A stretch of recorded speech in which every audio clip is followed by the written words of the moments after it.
Hey there, it's BitB, and welcome out to another BitB stream. Thanks for coming out. It is Saturday, and I'm playing a little bit of Ace Attorney Investigations. Hello, how's it going?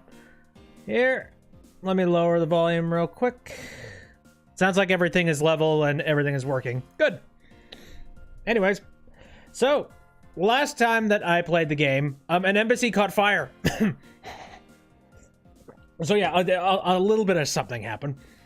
To be more specific, the embassy of Codopia, or the previous embassy of Codopia, caught fire.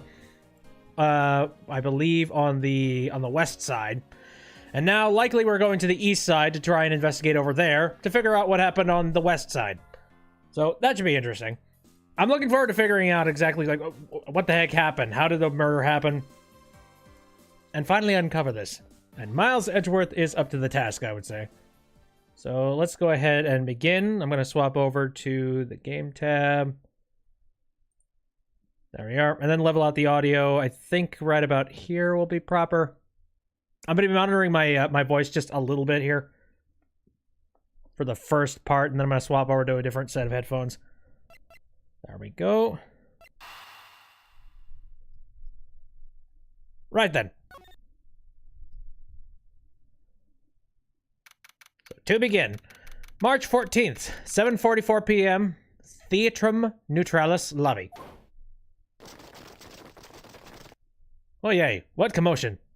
Oh good, the cops are here. The MIB is here! Shit! Well, everybody, put on your shades.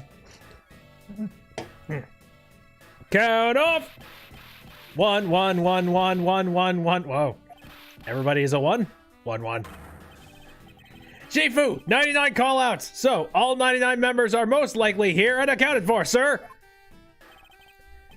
Hey, you. Yeah, you. The second number 1 from my right. Sir. Yes, sir. Yeah, a birthday present for you. Okay, that's weird. Why is he giving presents out? Shifu, I didn't know that you knew all of our birthdays. What kind of heart you have, Shifu? You are more of a man than we'll ever be, sir. I'm really sorry, but it's not my birthday. It is your birthday, goddammit. When I say it's your birthday. Langsy says, a cub who disrespects others soon feels the disciplinary bite of an elder. That present is for you. It's for your younger brother's wife's younger brother. Oh, how the hell? What? Tell him I said hi and happy birthday, won't you? Yes, sir! Okay. If that's actually true, then, I'm very... uncomfortable? That's a good word for it. Why does Lang know that info? Shifu, I can't believe you remember that much about each of us. Shifu, I'm so moved that I can't stop crying. Hustle and bustle, hustle and bustle. All right, the audio sounds okay by me. Maybe the audio is just a tad bit quiet. I think I said it at this before, but I don't know. It hasn't failed me yet. So swap over. I did pick up a new set of earbuds, so hopefully that'll help out a little bit. There we go. Anywho's, that's good. All right, thank you, Ben. And now we move on to our main cast. I should probably leave them to their alone time. Alright, meeting's over. Everyone, head for your posts. Dismissed! Yeah, do exactly what the tiger says. Or actually, no, he's not really the tiger. We ran into another tiger a long time ago, though. Hi. Yo, you guys there the whole time? Got a call from Sheena, and she's already filled me in. Sounds like you're out to get in my way again. I have absolutely no intention of interrupting your investigation. I simply request that you grant me permission to investigate the Al-Bastian embassy.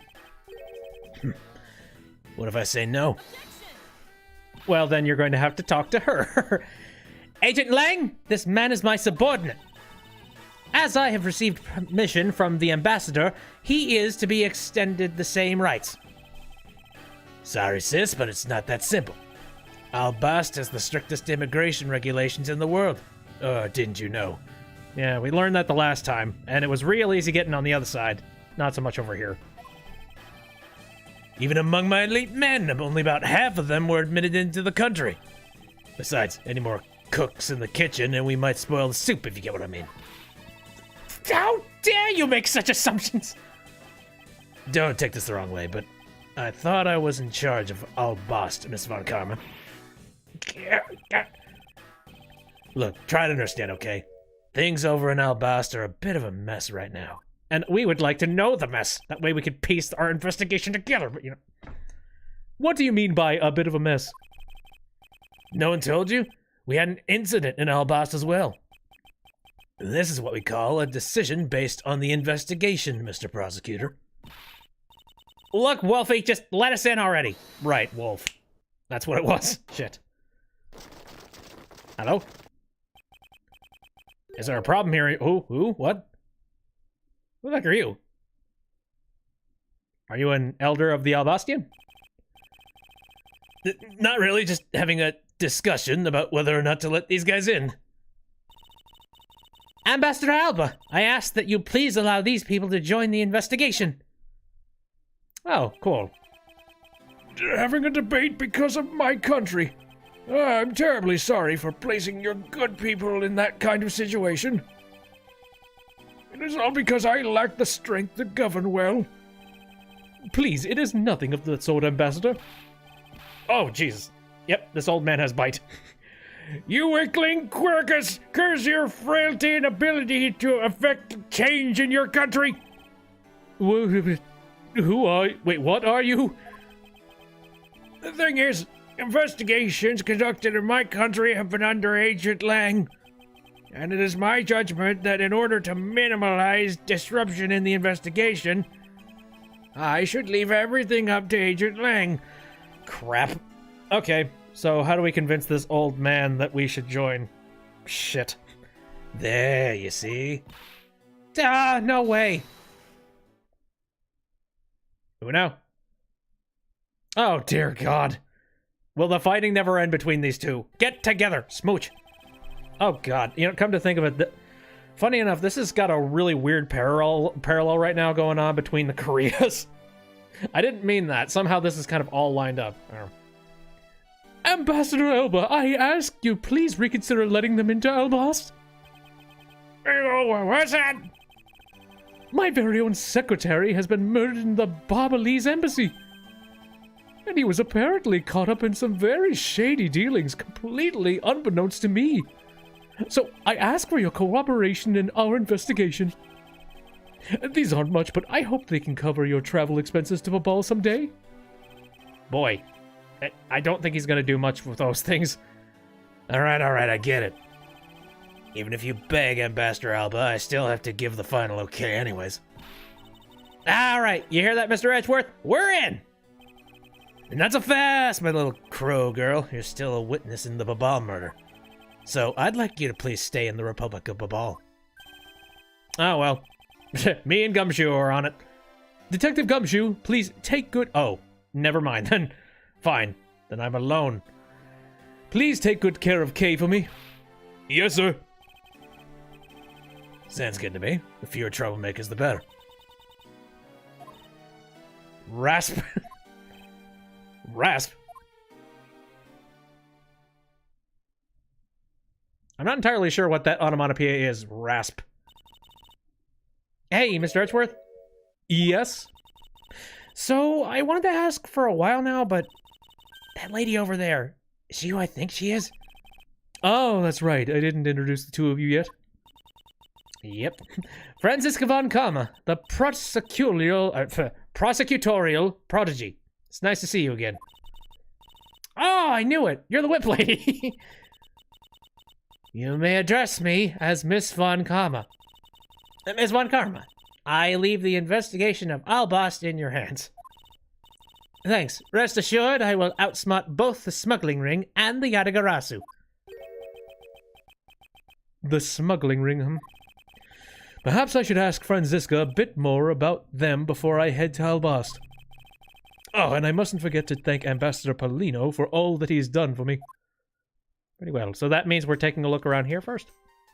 That's fine. Anything different from the last time I was here? No. Not really. Pretty empty, as a matter of fact. Everybody's left. That tends to happen when a murder and a fire happens. Anywho, how you doing, Lug? Detective Gumshoe, I'm counting on you to keep Kay safe. Yes, sir. You just leave everything to me, sir. And don't worry, I'll take good care of Gummy for you. We'll go investigate in the Babal side of things together. Right, Kay? That's right, Gummy. All they're missing is the last stooge. Stuck up. Well, what do you gotta say? Okay, I'm glad you were not hurt, but please refrain from such recklessness, alright? What if you had run into the Yatagarasu? You could have been killed. The Yatagarasu doesn't really kill. So, no. Sorry to make you worry like that. I'll be more careful from now on. Good, good.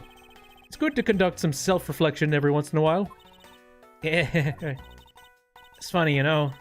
When I talk with you, Mr. Edgeworth, it's like I'm talking with my father. Is that so? Do I really seem that old to her? Well, the gray hair doesn't help. Okay. How are you doing? Ambassador Polino, I am in your debt. No, it's nothing. Because it's about all I can do for you, I'm afraid. I only ask that you please bring Manny's killer to justice. I will, Ambassador. On my honor. Wow, you're so sensational. You've really piqued my curiosity. I know they aren't much, but... oh, God, are you going to hand me more of those tokens? Know who I'm giving them to, you hard... yeah, more of these. No, that's quite alright. I think I've got 5 sets by now. Oh, well, how about this then? Well, that's new. And what exactly is it? It's fountain pen ink. Sure. Well, you know... No, now that I think about it, Edgeworth would be the kind of person that would have fountain pens. Known as Bobbly's ink, it's made exclusively in Babal. So this is Bobbly's ink. We make it from wood crystal oil, which is mined through our mineral mines. Please accept this ink. One dip of your fountain pen in this, and you can write for hours in your organizer.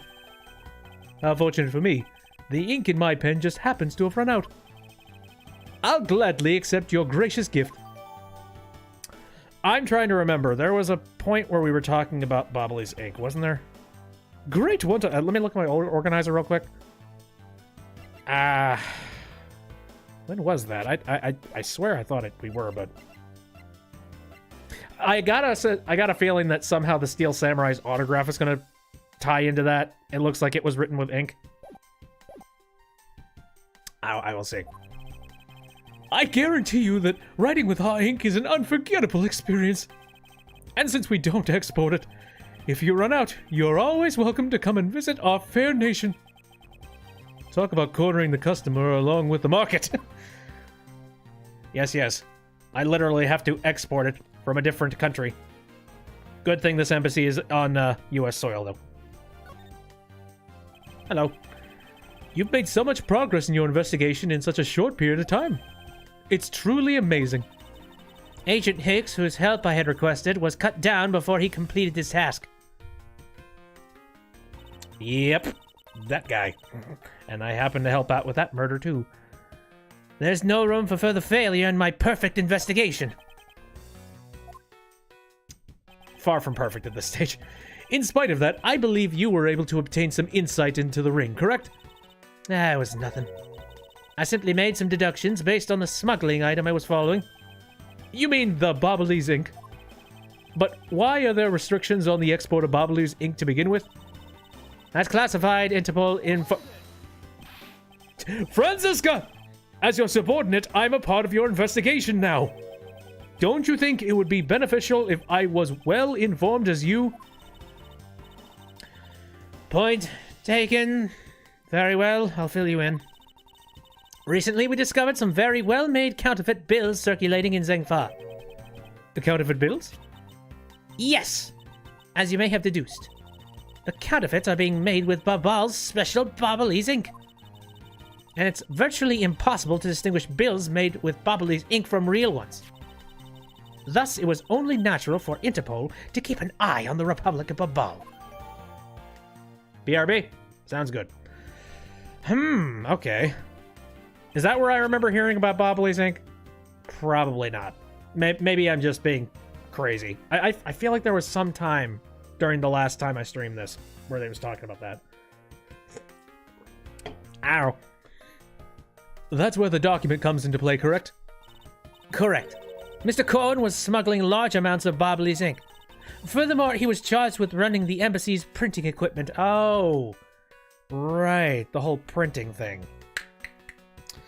Now I got it. It's all coming together.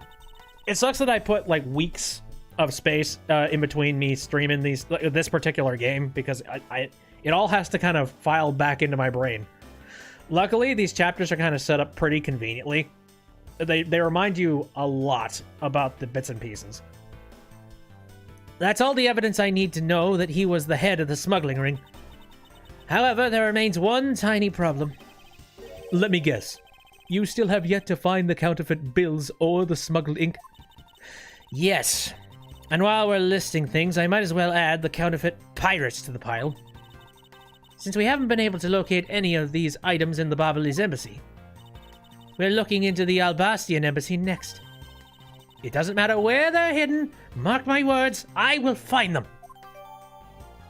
Ooh, counterfeit bills. Neato. Can we smuggle, like, one bundle of them? No. Prosecutor. Member of the law. Well, shall we get going? Hello. Oh, hey, dudes. So did you just escape? What's wrong, Kay? I didn't get permission to enter Albast. So we're going to gather whatever info we can over on the Babalis side, okay? All right, I'm counting on you two. Right, and I'm counting on you and Miss Von Karma to sniff out clues in Albast. Oh, and Mr. Edgeworth, if you happen to come across my phony, let me know, okay? If you tell me, I'll rush on over straight away, no matter where you are, and that's the problem. Yeah, I'll let you know when the time comes. Didn't say yes, didn't say no, just said yes. Don't you worry about it. Ah, okay, so there's the other statue. March 14th, 8:17 p.m., Albastian Embassy, Ambassador's Office.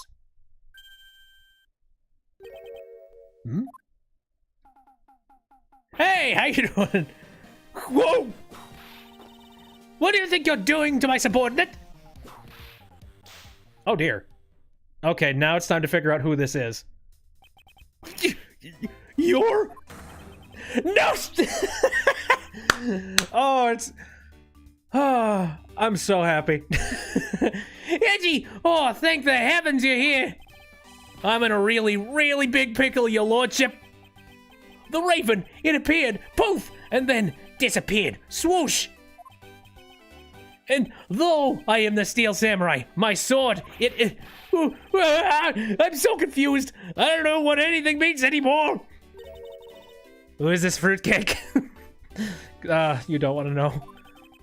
I am Larry of the House of Butts, married man of Neo Old Tokyo, milady.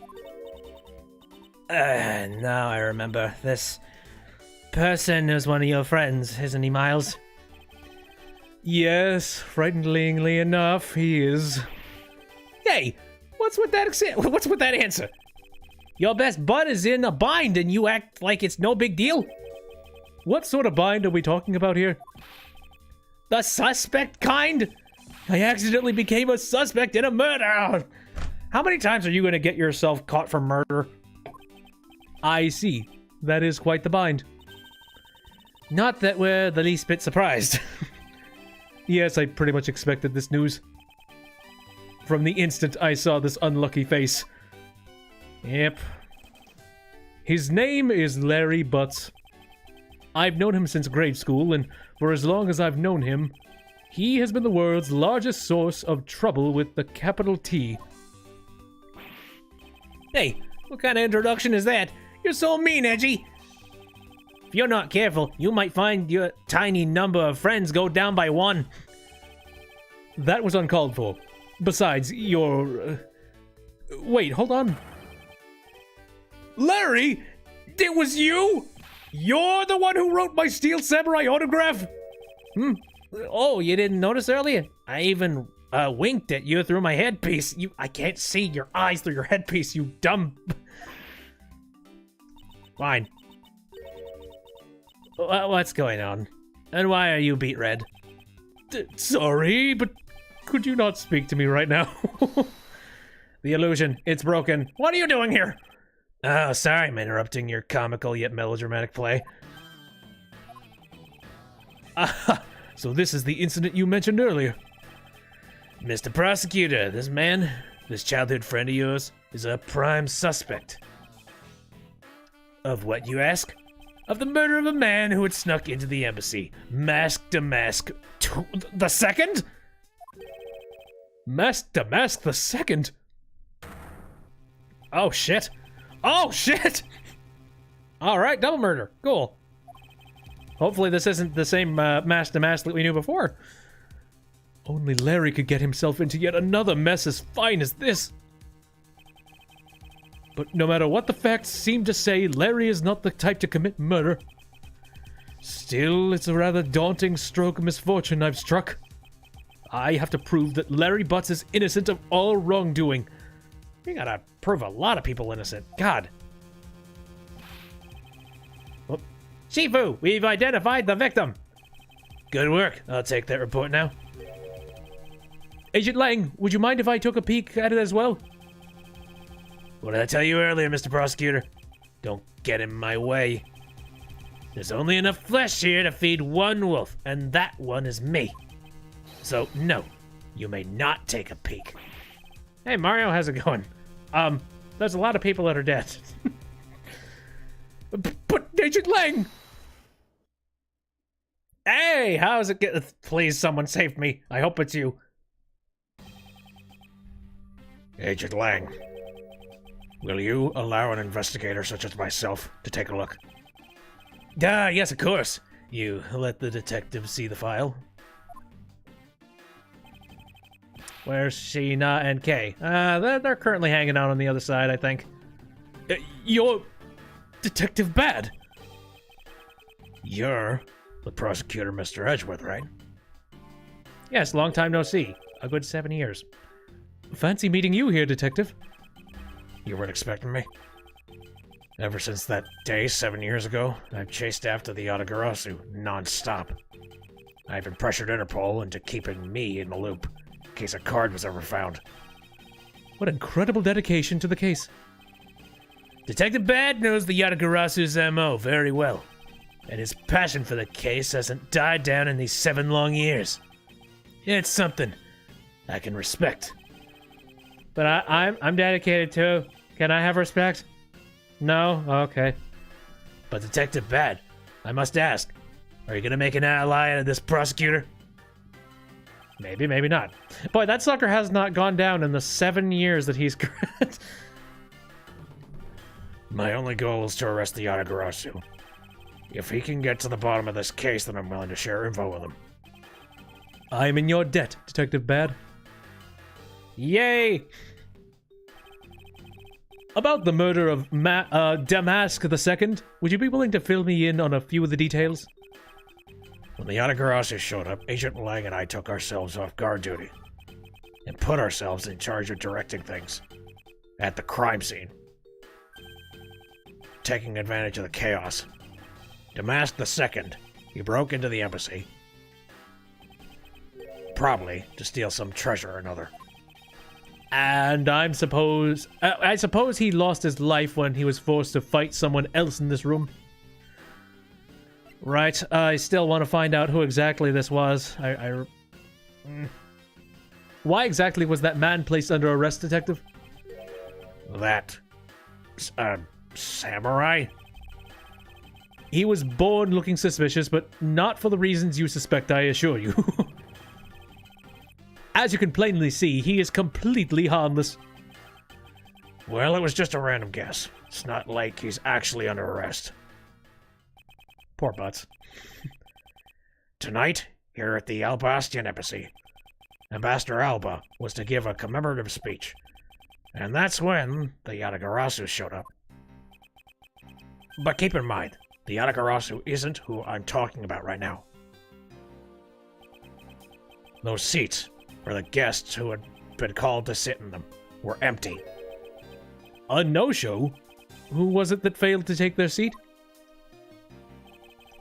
The Steel Samurai. Until the speech was to begin, each member of the entire Steel Samurai family was to wait in a separate room. However, for some weird reason, that man was spotted at a different location than his assigned room at that time. Oh boy. So Larry had better have a really good reason why he wasn't there. And where was he? He was on the roof, with one of his legs down a chimney. I can believe it. That chimney leads directly into this room. Larry Butts, you've really outdone yourself this time. What were you thinking? In any case, I believe it's high time for me to start my investigation. Alright, let's make sense of this whole nonsense. Also, who is that man? So, this is the victim, Damask II. What is it with his gaudy outfit? You don't know about Mask to Mask? A few months ago, this thief caused a lot of havoc on the populace. So this thief is separate from the Yatagarasu? Mm-hmm. I thought they were for a while, but their MO and targets were different. Damask likes high-value trinkets and jewels, and being gaudy is his signature. Gumshoe was in charge of that investigation, so he'd know more about Damask. That's alright. All I'd probably hear are tales of his failure anyway. You haven't changed a bit, I see. In any case, let's get started here, shall we?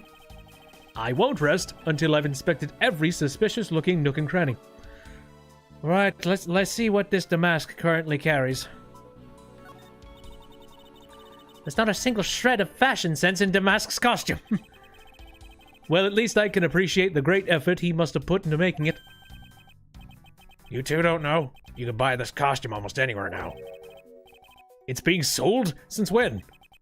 Since around New Year's. The streets are practically flooded with them. Turns out Damask is a lot more popular than I thought he'd be. I can't believe that foolish fool would dress in fool's clothing to act foolishly. We got your point about three foolish is back, Francisca. Okay, well, he's got his hat. Is there any dignifiers that specify if this is actually Mask to Mask? There's not a single shred of fat. Oh, that's another thing about his fashion. Nope, it's fine. Okay. We got a sword that's covered in blood. So this is the murder weapon in this case? There's blood on the blade. It's a rather sweeping sword, isn't it?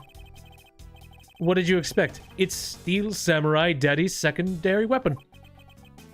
I only call it his secondary because although he uses his sword in most of his battles, it's his trusty samurai spear that he turns into a real... turns to in a real fight. Good God. You sure know quite a bit about the Steel Samurai.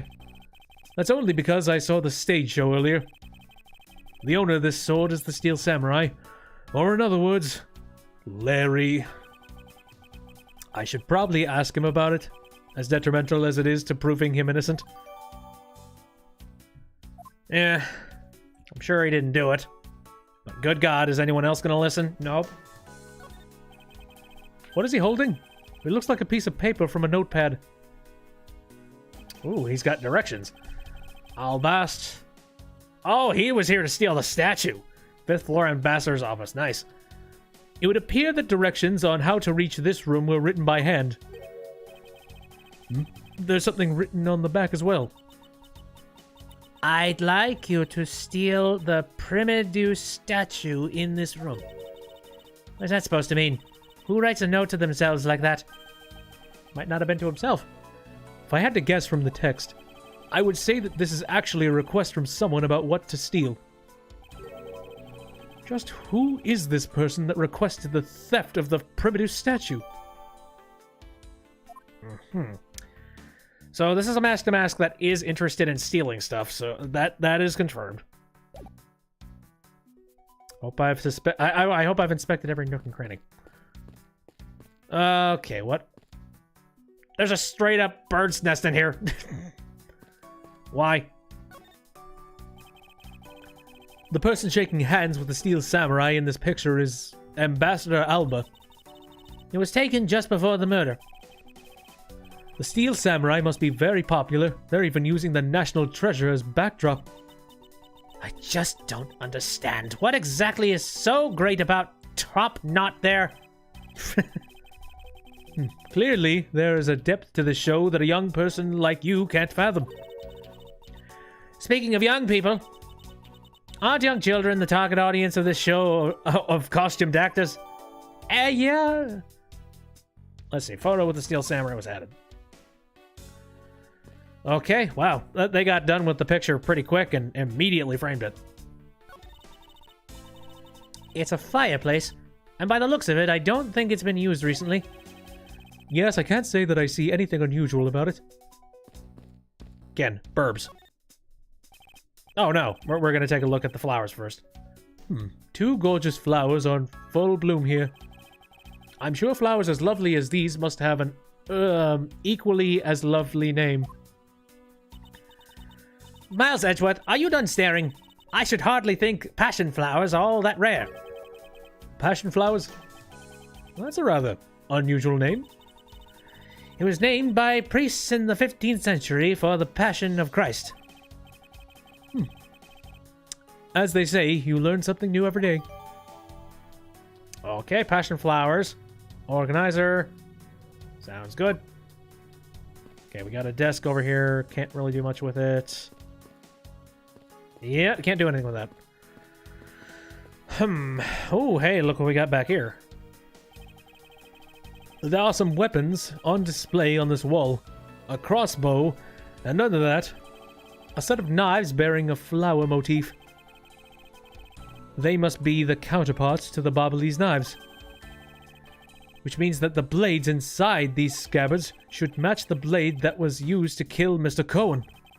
I won't rest until I've inspected every suspicious nook and cranny. Alright. I'm gonna take a look at some stuff here. Why is there a weapon on display in a place like this? I wonder why there are no whips on display here. Of course you're wondering. Okay, we got the spear. It's the steel samurai's primary weapon, the samurai spear.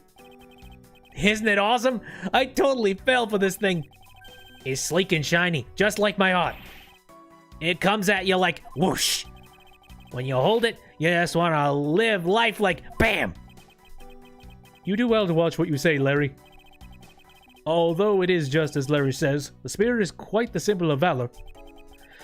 However, speaking of spears, aren't you supposed to use them by thrusting the point straight into your opponent? I'm not entirely convinced this spear is up to the task. What's wrong, Iggy? You're staring off into the distance. Oh, I get it. Tell you what, I'll tell the studio to make you one, okay? But this one's mine. Did I say anything about wanting one? Maybe I can shut him up if I allow him... if I show him the piece of evidence that will point something out about this spear. Well, the spear is kind of off to the side. To a certain degree. I don't know. Maybe there's something a little bit more insidious about it. I'll look later. I can spot absolutely no difference between this primitive statue and Babal's. This statue's face looks a bit like the costumed hero you like so very much. I only wonder why you Americans have such an affinity for this kind of face. The statue wasn't made by an American, you know. At least I don't suppose so. You don't know. Artists. We got a plant back here. What is that plant supposed to be? Franziska, can't you see that it's supposed to be a likeness of Ambassador Alba? Miles Edgeworth, as a subordinate, you have a lot of nerve telling me what to think. I look forward to your next salary assessment next month. Poor Edgeworth. You are deluding yourself if you think you have any control over that. Yeah, to be fair, I don't think anybody really has control over that aside from, like, police chiefs. Which is funny, because they keep saying it.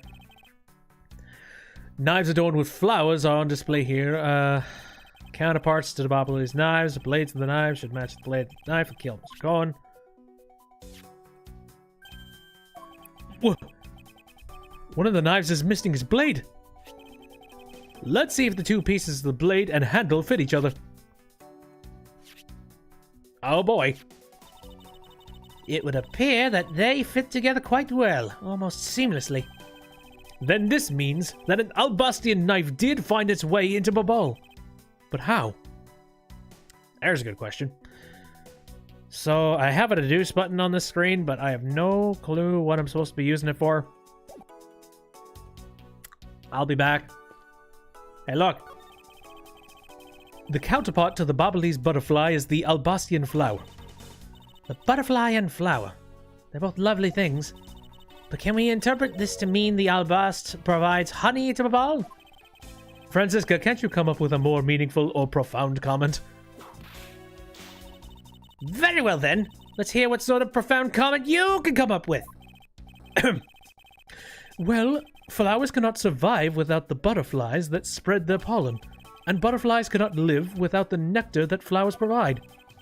If either one were to disappear from the equation, neither would survive. How is that, Miss Von Karma? Your explanation took so long that I nearly fell asleep. Well, let's continue the investigation. Francisca, why can't you just admit I had something there? No!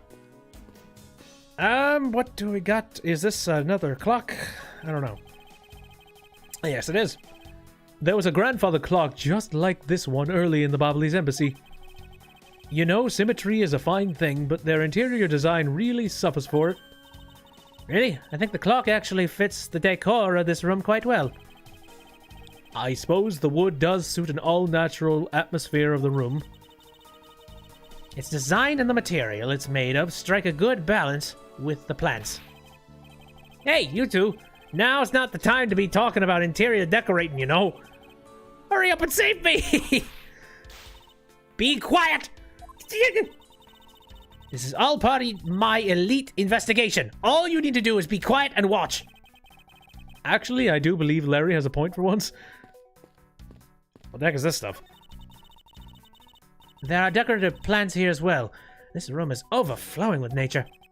Indeed, there's a tree coming out through the window. So humans used to live in the grandeur of nature once, long ago. I believe I'm not mistaken in thinking that those people truly loved nature. This coming from a man who loves shows featuring costumed actors. She just had to go there again, didn't she? Hey, whatever. Is there really... Oh, wait. I can examine something here. Oh, there's the desk thing. This must be Ambassador Alba's desk. His notebook is open on his desk. He must have been in the middle of some important work. Sapling growth log. Growth log, rather. Not grope. How do you grow up a sapling? It finally sprouted today. Funny. Doesn't look like important work to me. Meh, important is, it's subjective. Okay, so who do we want to talk with here? I've already talked with you about everything. What do you have to say? No matter how hard you try, you'll never be a necessity in a Shifu's investigation. Is that a fact? But no matter how good he is bound to overlook something. If you insult our Shifu, then prepare to be punished. Oh, and how exactly would you punish us? Every investigator under Shifu's command will work to disrupt your investigation. Vindictive much? Can I look directly at the statue from here? Ooh, I can. There was the exact same statue sitting in that Bobbly's office we examined. It's the Primadeus statue. It was the national treasure of the Principality of Codopia. There was only one of these statues, meaning that one of the two is a replica. But both Albast and Babal claim to have the real thing. What an incredibly childish fight to have. Okay. Got that updated. I won't rest until I've inspected every suspicious looking girl. So how do we deduce which one is real and which one's fake, I wonder? Oh, yeah, I could look at the knives from here. There was almost the exact same wall mount for the knives on the Bobbly's side. But I can't see any of the details from this distance.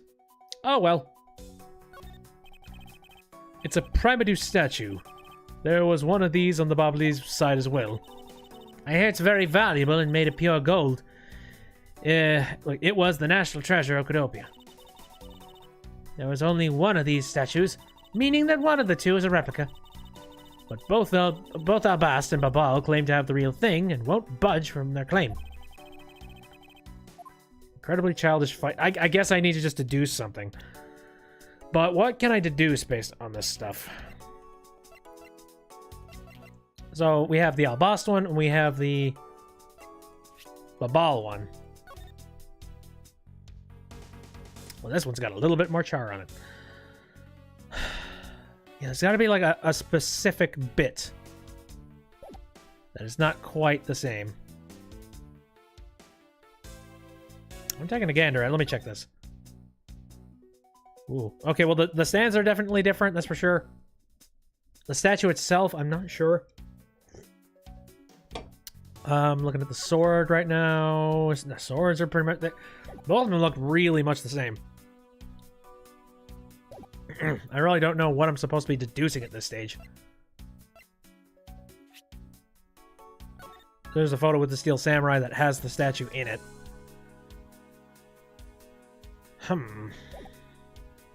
Okay, well the flowers do match up, so you know it's not like they went to a different room to take that picture for some stupid reason. Piece of paper. All very interesting stuff. Do you have any... I don't remember if I have anything to say to you aside from what I've already said. How about that? I got a few things I gotta ask you too. What is it? It's like both you and him. How is it that the two of you always manage to have some cute or hot girl by your side? And Francie, what about that promise you made to me? Promise? What promise? The one where you said you would model for my next book, Fransie's Whippity Whip Trip? Oh dear. I made no such promise. Ever since grade school, we've had a certain saying about Larry. When something smells, it's usually the butts. One needs to look no further than this man to find the king of troublemakers. Alright, now we can talk about stuff. As I recall, aren't you calling yourself Laurice Donim now? That's Downim, Laurice Downim. Get that straight in your head, Edgy. Now I remember. You're that rude, pale imitation of a real artist. No. You got it all wrong. I gave up on that whole Laurice business. Besides, when Bangelina left me and my heart in pieces, that's when Mindy walked into my life. Dear God. She's been so good to me that I wanted to help her in some way. And I figured I could through the Steel Samurai outfit. Your inane blathering makes less and less sense each time we meet. I believe he's saying that he picked up this part-time job as the Steel Samurai so that he may attempt to capture the heart of the actress who plays the Pink Princess. You got it! Oh, I knew you'd know what I meant, Edgy. Not really, it's not so much as I understood, but a simple deduction based on your usual modus operandi, Larry. Alright, when did this horrible crime take place? Larry, I'd like you to confess right now to everything you did tonight. Confess? Hey, don't tell me you suspect me too. Nonsense. I don't believe you have the mental acuity needed to plan and execute a murder. However, we are talking about you here, so I find it hard to believe that nothing happened. For past experience has taught me that you are always at the center of some insane event. Edgy, how could you be so mean? Stabbing me with your words like that? Unfortunately, I don't have the time to search out a key to unlock your heart this time. So I suggest that you cooperate and tell me what you know. Okay, I get it. Just stop Frenzy from whipping me from behind. So, I guess you know what I did, right, Edgy? I can't even begin to imagine. However, I imagine that whatever you were up to was probably beyond my imagination. So much imagining. So, you will tell me what exactly you did, Larry. Nope, not yet, Edgy. It'll take more than that to loosen my lips. A whip could probably do it. A lot more! Confess, now. Okay, well, I was up on the roof. And why exactly were you up there? Oh, you know, that wintry custom and the legendary hero. Legendary hero. Santa Claus! Holy shit. You're a child and what, a 25-year-old? Santa Claus. I wanted to do that thing he does, so I climbed up to one of the chimneys. But when I got there, there was smoke pouring out of the chimney. But the fireplace hasn't been running. Why is that? What freaking rooftop were you at that stage? It couldn't have been this rooftop. And, well, I couldn't go down the chimney with smoke coming up, right? So I gave up. Larry, you do realize that Santa Claus does not exist, right? Oh, shit! Dude, I get this strange suspicion that you don't want to be letting him down like this. Of course I know. I did graduate from junior high, you know. Oh, okay, thank God. Then you should also understand this. If Santa was real, he would be the biggest unlawful trespasser in history. Oh, crud! It is your attempt to imitate Santa that has landed you as prime suspect in this murder. Come on, man. What's so wrong with pretending to be Santa? Several things, as a matter of fact. If you actually stop to think about it, Santa is kind of one of the creepier people that you could possibly think of.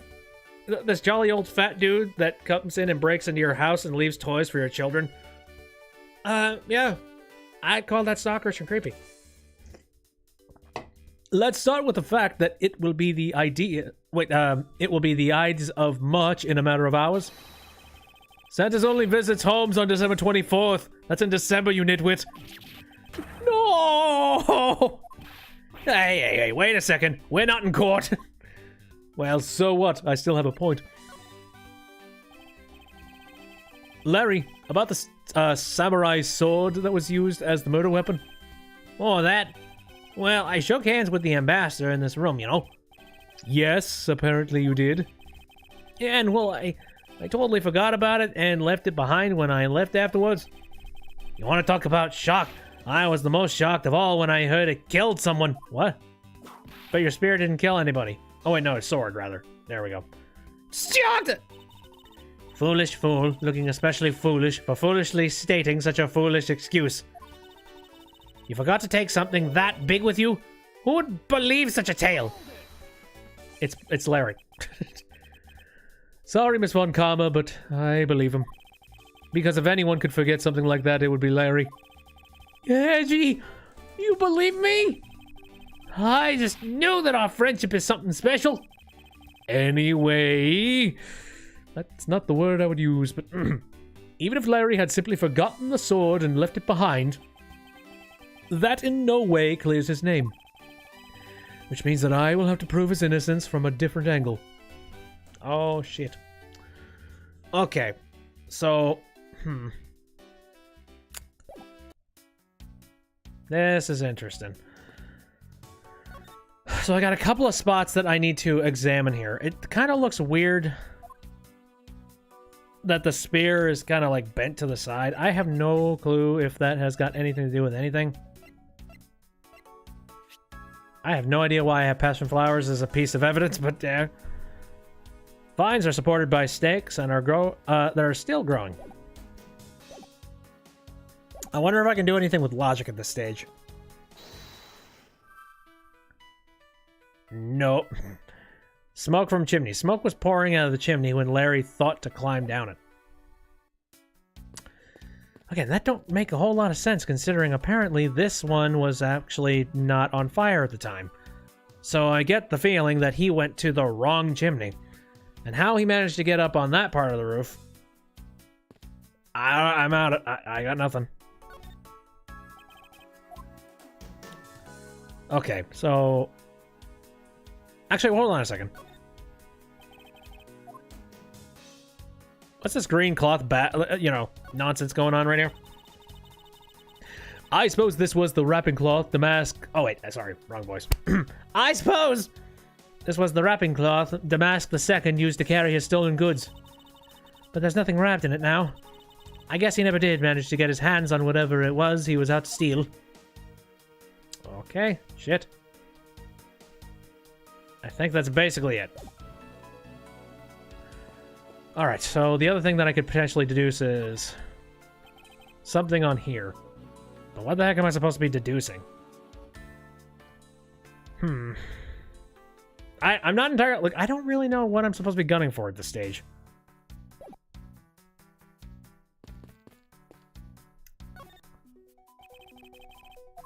So am I supposed to be deducing something involved with this? I mean, I assume something with a spear. Sleek, shiny. Comes at you like whoosh. Yeah, it is just as Larry says. The spear is quite the symbol of valor.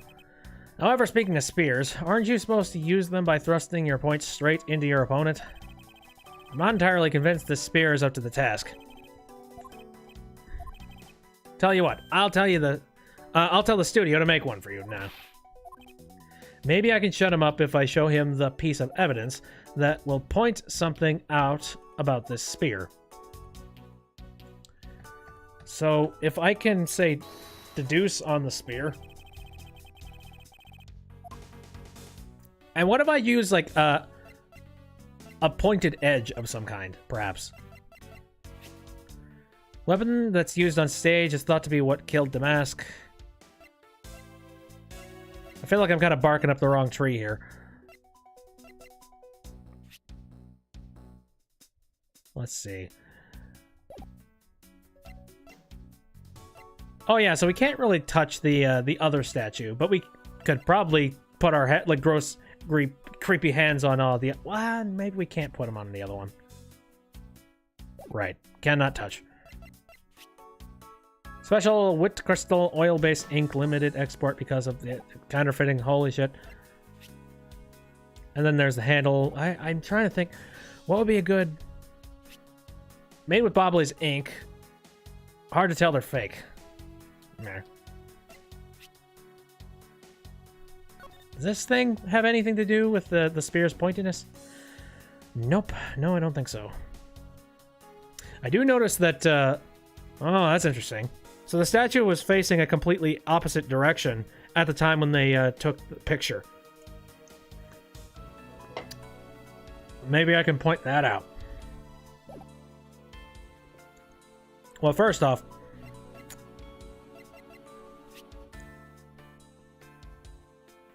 I have no clue if this is going to work, but the condition of this here is related to this piece of evidence. I don't see how they're related in any way.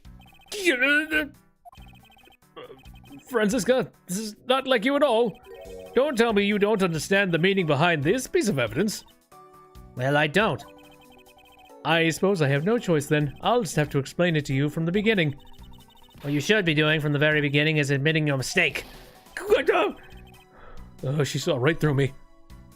Okay. No, while I was doing that, I had a little bit of a... Here. Sudden little bit of thought here.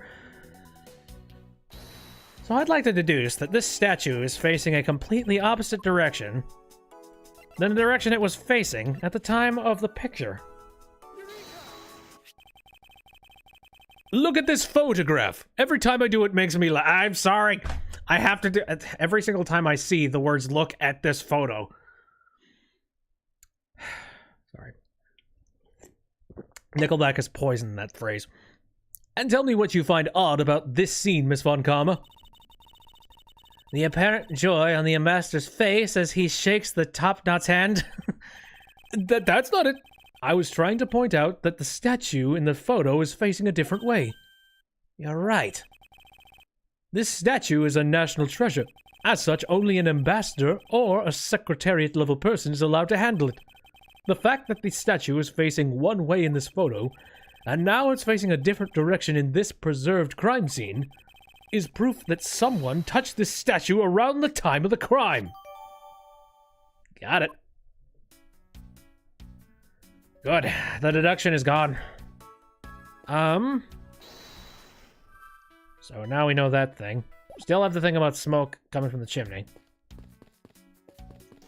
So there really is nothing that I can do in regards to the fireplace. Crap.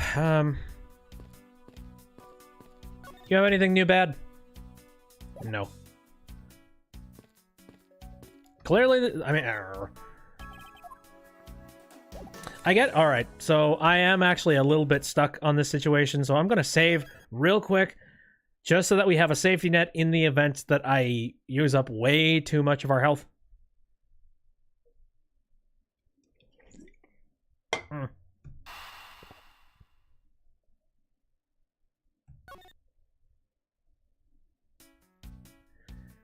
Okay. Can I leave the room? I can't leave the room, alright.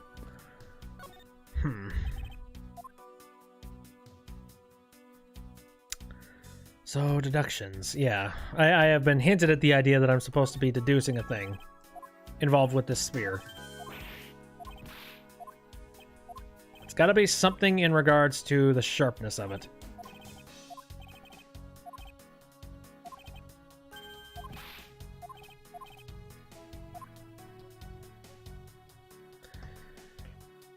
Alright. Oh, oopsies. It's fine, it's fine. What's wrong, Edgy? Oh, I get it. Tell you what. Have the studio make another one. Whoop-de-whoop. Alright. Gotta do... Alright. It's at a slant. How do I prove the point that, hey, spears are supposed... Oh, wait a minute. Maybe it's this thing. Autograph for the sketch of his face and a weapon. And then the autograph clearly shows that it's a spear that's pointing. Is that it? Is that what I'm supposed to be using?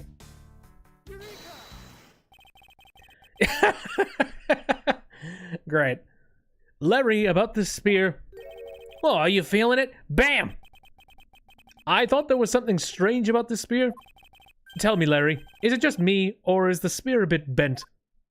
What? No way. It's exactly as it should be, yo. I have here an autograph you wrote for me earlier. Now, take a good look at this, which you drew with your own hands. I mean, at the very least, he's good when it comes to his handwriting, and that's a decent drawing of the Steel Samurai, so okay. You could see that the spear is clearly of a different shape. What do you have to say to that? I'm sorry! When I hold the spear in my hands, all of a sudden I feel super powerful. And then, during practice, I was spinning it around and around, and BAM! It hit the wall! You unbelievable... This is an embassy! But I've always been like that, ever since I was a kid. One time, on an overnight field trip, I brought a fake sword and played with it late that night.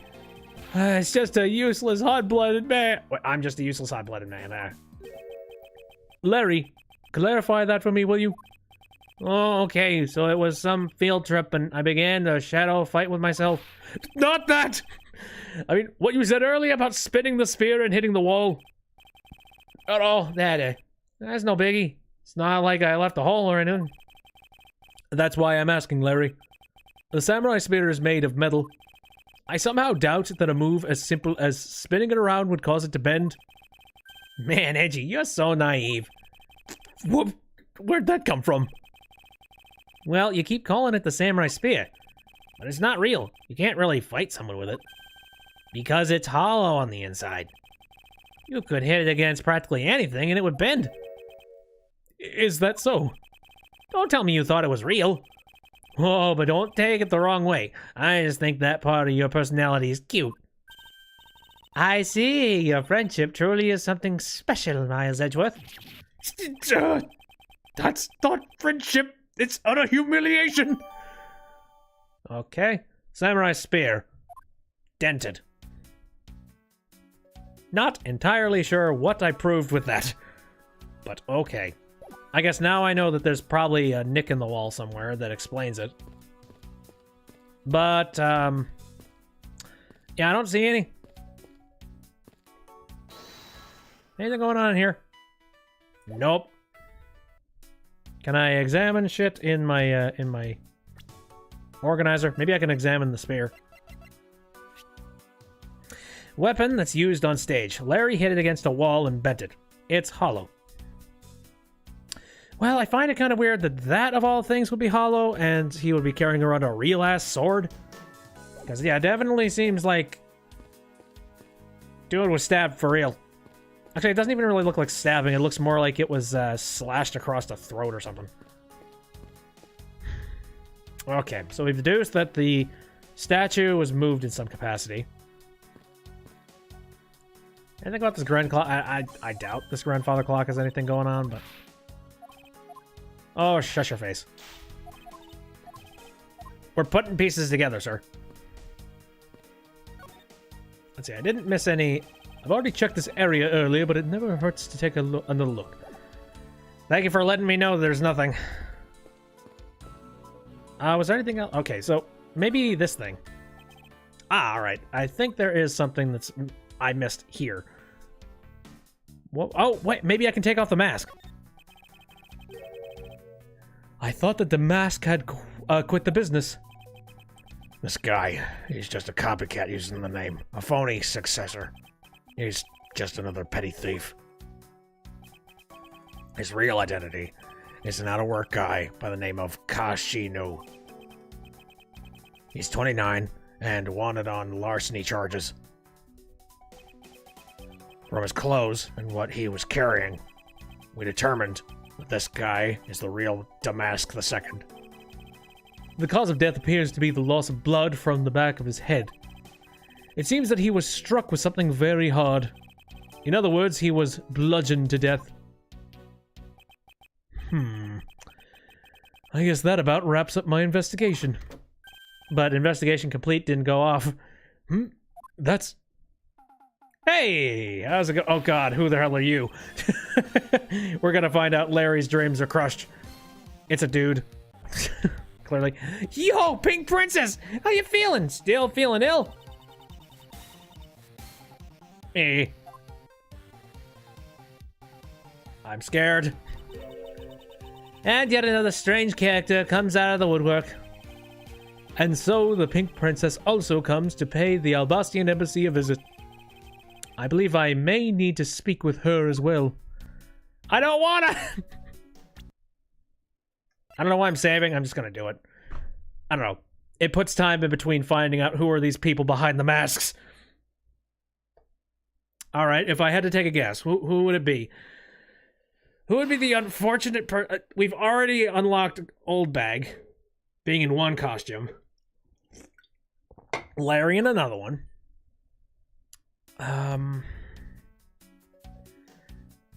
Oh shit, I'm trying to remember, like, what characters have we seen and what haven't we seen? Maybe it's better I don't know. Miss Pink Princess, I have a few questions I'd like to ask you. Won't say much with that mask on. Miss Pink Princess, if you... No. Me! Why are you here? This must be what they call fate! How could this happen 2 days in a row? Well, what the... Aren't you Miss Oldbag? Why are you so surprised? Ah, so you're the one they got to play the Steel Samurai. It's too bad I didn't realize that until now. You are acquaintances with Larry? Why, yes, we worked at the same company for a little while, you know. That's why it's okay, my edgy poo. You don't need to be jealous. Dude. I was in the next room, you know, trying to get in some beauty sleep. But it was so noisy here I couldn't fall asleep, so I came over to complain. You were asleep during a fire and 2 murders? You know, it's Old Bag. That makes sense. So imagine my shock when I saw my precious edgy poo waiting for me here. I mean, you could have imagined that you would ever come to a show like this. I guess I misjudged you, edgy poo. You misjudged him? I thought he was trying to avoid me, you know. That was no misjudgment on your part. That's precisely what I was trying to do. But it looks like the winds have shifted and he's now willing to chase after. I'm simply overwhelmed. Don't you worry, Edgy Poo. I chased you for forever to the ends of the earth. Isn't that just peachy? This is one of those rare times when Franziska and I are actually seeing eye to eye.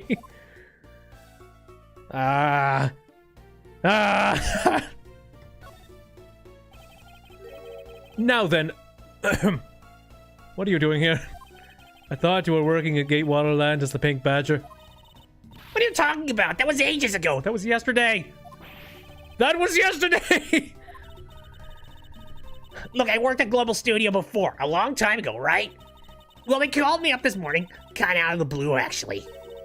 They called you?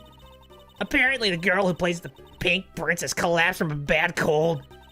It happened so suddenly, they called me in to be her last-minute replacement.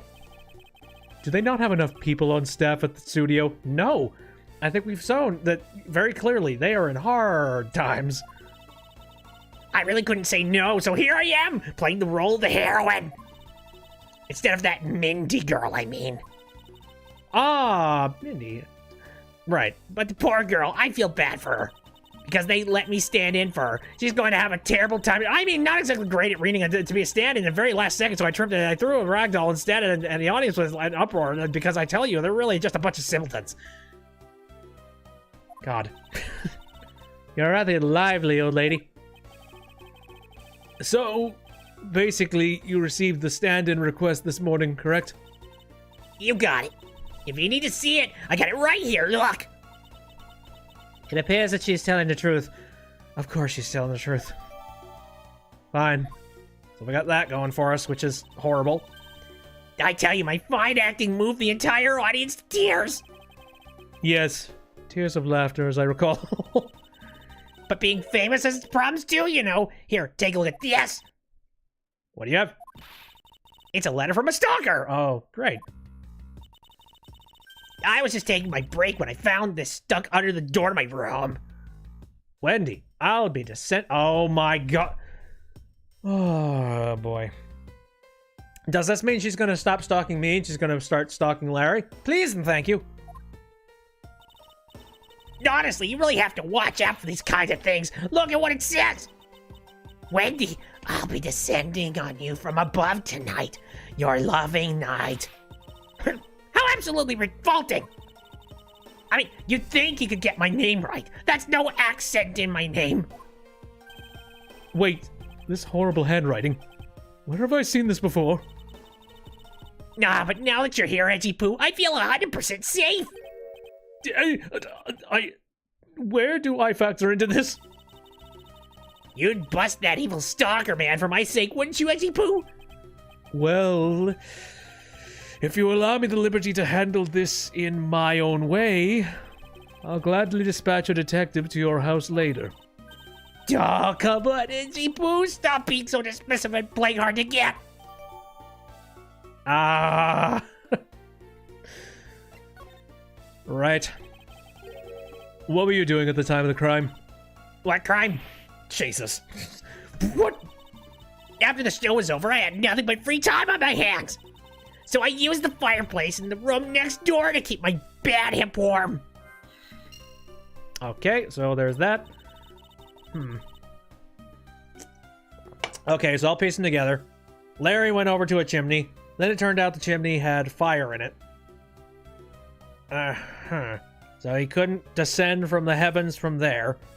And if she hadn't lit a fire, then he probably would have. Oh god, this is some stalkerish nightmare shit. I imagine that this would end like some kind of ridiculous sitcom where, you know, he reaches the room, she's still in the costume, she takes off the helmet, and he's just like, old bag, whoop, whoop, whoop, whoop, whoop, whoop, and runs out the door. Well, the murder occurred in the room right next to yours. Is that right? Oh, Edgy Poo, I'm so scared. Hold me, caress me. If you could please not cling to my personage. In any case, I take it then that you failed to show up at Ambassador Alba's speech? Now that, no, I didn't go. I mean, I may have the heart of a young, tender maiden, but my body just refuses to cooperate at times. As soon as the show ended, my head started acting up and got stiff. I couldn't move at all. Can you provide proof of your condition? She's old. There's your proof of condition. Oh, you just go on ahead and ask the doctors in the infirmary. They're the ones who carried me from the theater all the way to the embassy. I have to admit, the thought of her not being able to leave that room is rather pleasant. Oh dear. Save me! Oh, it's got a Sheba. Prosecutor Von Karma, I brought the police dog as you requested, sir. Good work. You may leave now, officer. It's adorable. This dog. I requested the assistance of a dog in our search for the Yatagarasu. Looks like you guys... Wait, looks like you guys have some pretty bright dogs in the country, too. Woofity woof, what's your name? Hey, you're real cutie, aren't you, yeah? That's a good boy. That's a police dog Gumshoe's been taken care of. I think its name is Missile. All right, Missile. Yeah, I remember Missile. What a fitting name for a police dog that dashes out in front and attacks. That action alone isn't exactly what's going to solve in this case for us, you know? Yeah. Now, Missile, I want you to find some clues. Go! You have a scent or something? I mean, like, you're really not doing much for the dog. Oh, wow. Nope. Dog's going nuts. Oh. Hey, you found a thing. Good dog. You really are quite a bright, aren't you? Unlike a certain someone I know. Now, what do we have here? Yes, we got another scruffy dog that may or may not have found something. Are you kidding me? What is this? It looks like a small hot dog, but... Wait, Francisca, isn't that an official samurai dog? Yes, I see. So you're hungry. No! Bat Missile! He ate it! I wonder if it's alright for him to eat that. Probably not. Dog eat dog world. Sorry, that was... bad pun. Bad pun is bad. It's just a meat substance snack featuring the Steel Samurai. I'm sure he'll be fine. That's quite a bit of information you gathered there in a single quick glance. We should really be focusing on why there was a samurai dog there in the first place. It looks like that snack wasn't all Missile found. Ooh, it's a shirt. Oh, and what do we have here? It appears to be a lady's undershirt. I wonder if Ambassador Alba might have an interest in cross-dressing. No! Boy, that's the last place I was thinking. I was thinking more like, ooh, scandalous. They had somebody nude in here. No, cross-dressing, sure. I somehow doubt that. It doesn't look like the shirt would even fit him. A samurai dog in a lady's undershirt. What are these two items doing in a room like this? Well, let's have a thought, shall we? I guess in theory, maybe Old Bag was really, really hungry, and also her shirt sucked, so she threw away a spare. And also she ate, like, took one bite of the hot dog and said, "Yeah, this sucks." And trying to excuse this, I don't know. Given the circumstances, the lady's undershirt could only belong to one person. I suppose I should get this over with and ask the owner of said undershirt about it. I don't want to. I really don't want to. Hi. Right. So, do you know anything about this? If you could please take a look at this brown-colored undershirt. Oh, Edgy Poo, what's the meaning of this? Why'd you steal that thing from my bags? All you had to do was ask, and I would have gladly given it to you as many as you like. Thanks, but no thanks. This shirt was found here at this crime scene. What? Come now. Why don't you just confess and explain what it's doing here?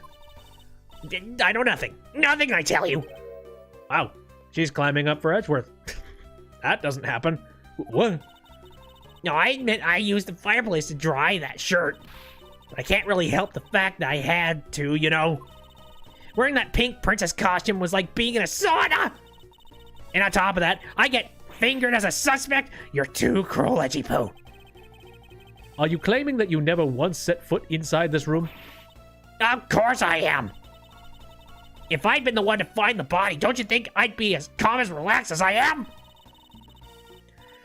I tell you, it's on tabloids always missing. The lawyer, they're missing. Speaking of missing, there's a matter of when you got married to say, I guess I'm stuck to propose to that. What he should have done to deserve you, but I can't help it. Will you marry me? Honestly, men these days. God. Well, I don't believe she's lying about her actions, so I can safely assume she really was drying her shirt by the fireplace on her break. And somehow the undershirt managed to move from the next room into this one. How? And why was there a hot dog with it? I assume the samurai dog was also yours? Ah, that brilliant mind of yours. You really can see through everything about me.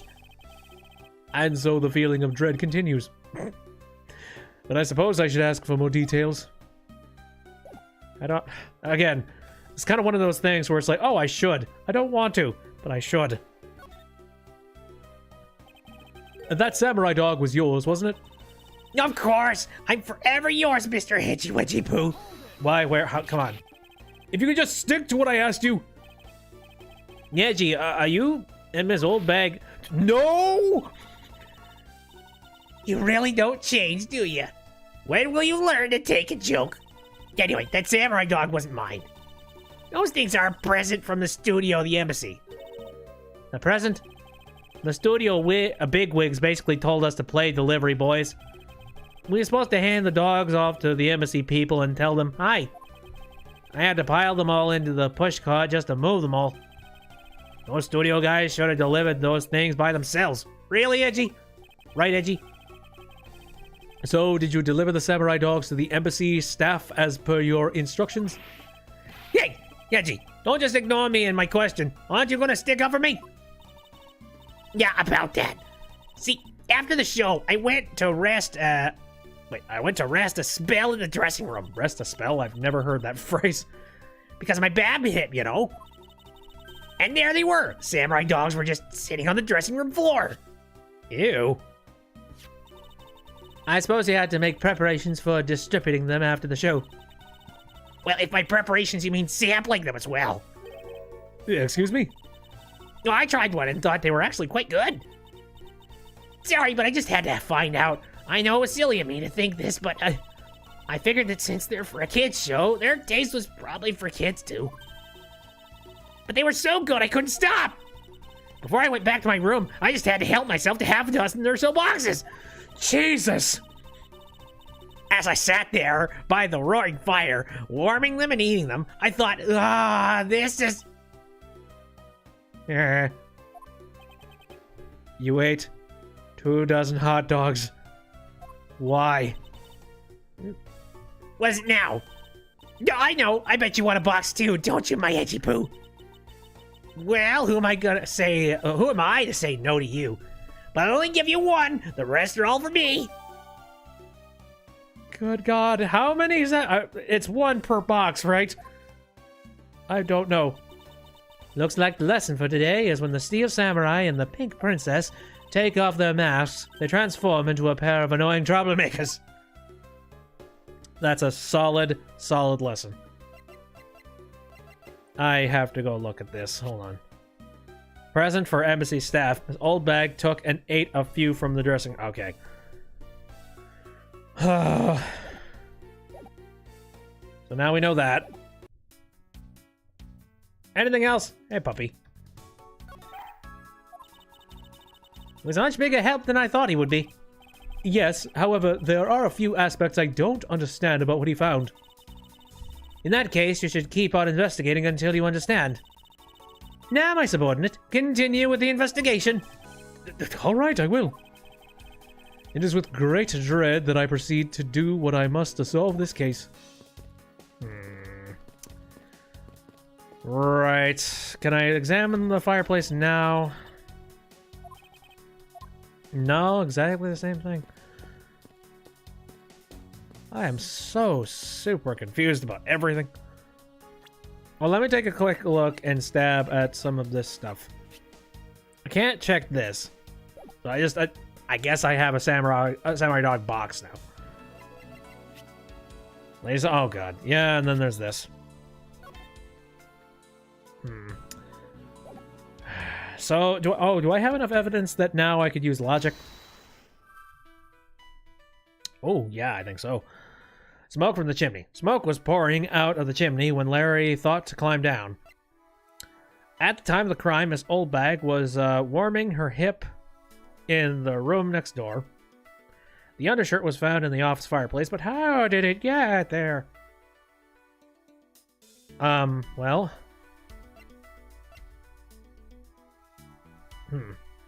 I don't think these two mix between... We're trying to figure out the question, how did this undershirt that was originally in Oldbag's room wind up here?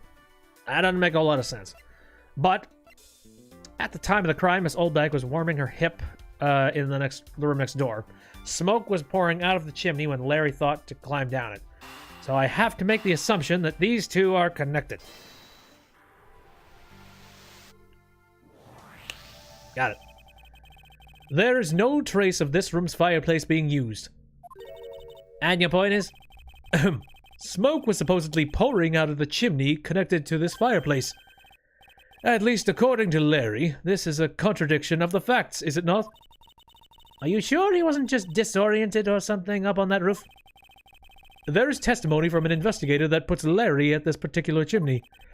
So no, I don't think it was a mistaken impression on Larry's part. On the other hand, the fireplace in the next room was being used at the time. Where do you suppose the smoke from that fireplace went? Oh, I see. So what you're proposing is this. The smoke that came out of the chimney was actually from Miss Oldbag's fire. So basically, the fireplaces of neighboring rooms share one chimney. Is that what you're implying? Boy, that's an easy way for Sandy to get stuck. Precisely. So I suppose now, if we know that these two chimneys come together as one, in a way, I don't know if there's maybe like an updraft or something to that. Perhaps. This does look like a very delicate shirt, and maybe if it didn't catch fire first. Yeah. The lady's undershirt that Missile found. Why are you getting all excited over holding onto a lady's undergarment? Hold the phone, sis. Miles Edgeworth, you uncouth sea slug! If you know the owner of said undershirt, then hurry up and return it to her already. You have it all wrong. This is evidence. And the owner of this piece of evidence was in the room next door. And yet, despite that, Missile found it in the fireplace of this room. This lady's undershirt. Are you seriously claiming that it somehow passed through a solid brick wall? Not quite. The fireplace in this room is connected to a chimney. The other fireplace in the other room is also connected to the same chimney, leading us to the possibility that the two fireplaces are connected to each other. Perhaps a closer look at the back of the fireplace is in order. Why couldn't we do that before? Well, fine. There's an X on the back wall of the fireplace. Let's see if I can't get a better look at it. Crazy. Okay. I thought there would be like a longer tunnel than that, but alright, no, apparently they are literally connected. What in the... The wall separating this room's fireplace from the next room's fireplace apparently turns. As I suspected, this fireplace does indeed connect this room to the neighboring room. The neighboring room? There appears to be nothing particular about the next room. But the fact that there is nothing special about the next room isn't what's important. It's the fact that there is a secret passageway through this room's fireplace. Okay. We now know that the fireplace connects the two rooms. But how exactly is that significant? You aren't going to certainly name the old lady as Damask 2's killer now, are you? No, she couldn't move at all because of her stiff hip. Stiff upper lip. So she could not have been the one. Unfortunately, I believe this fireplace has nothing whatsoever to do with the Damask II's murder. Neato! Got my health back. Worked out. God, that was actually kind of complicated there. I'm surprised that I figured things out in the way that I did. Okay. It would appear that the answer has made itself known. You're making quite a confident face there, Mr. Prosecutor. Bring it on! I'm ready to counter any argument you may have. Very well then, if you are prepared. I'll show you exactly where my deductions have led me. Oh good, I'm counting on you, Edgy. Leave it to me, Larry. My first attack will be to expose your lie for what it really is. My lie? I know that there is still something you are keeping from the rest of us. What's wrong with you? Why is it you won't believe me no matter what I say, Edgy? Curse you, I should just hurry up and die already if that's how it's gonna be.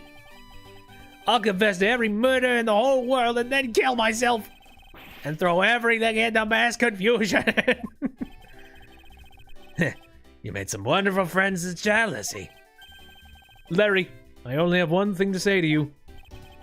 Even if you make that face at me, it's no use. A man who's ready to die is strong-willed, you know. Larry, it doesn't matter what sort of harebrained trouble you've caused. I only ask that you do not lie to me. If you cause an innocent person to be judged unfairly because of some insipid lie, I will never forgive you. Edgy. Although, allow me to say that I consider you to be among the innocent in this case. And that I will draw the real killer out. You can trust me on this. All right. This time I'll tell you the whole truth, okay? What happened, what didn't happen, the works. He's turned around and said, "Oh yeah, I'll tell you everything," several times. So I don't believe him for a second when he says that now. Just what happened will do. Now then, if you would please testify as to what you did up on the roof tonight. Such happy eyes. After the show, I left the push cart in the rose garden and came into the embassy. Then they took a picture of me shaking hands with the ambassador. After that, and until my next appearance, I had some free time, so I wandered around. That's when I spotted the chimney. A chimney like that is a rare thing, you know. So then I wanted to play Santa and decided to give it a try. Larry, I thought I just finished telling you to not lie anymore. But it's kinda ultra embarrassing. And what exactly is so ultra embarrassing that you can't tell me? Yeah, gee, man, I just said it was embarrassing, so of course I can't just blurt it out. So you're just gonna have to reason it out of me. As a superior, I command you to hurry up and expose this man's lie.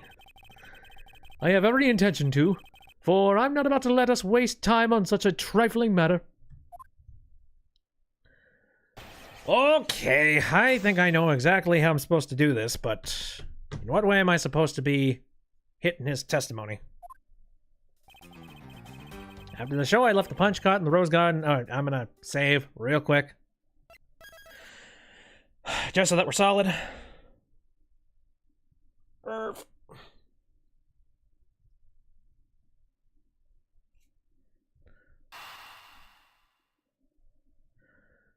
Okay.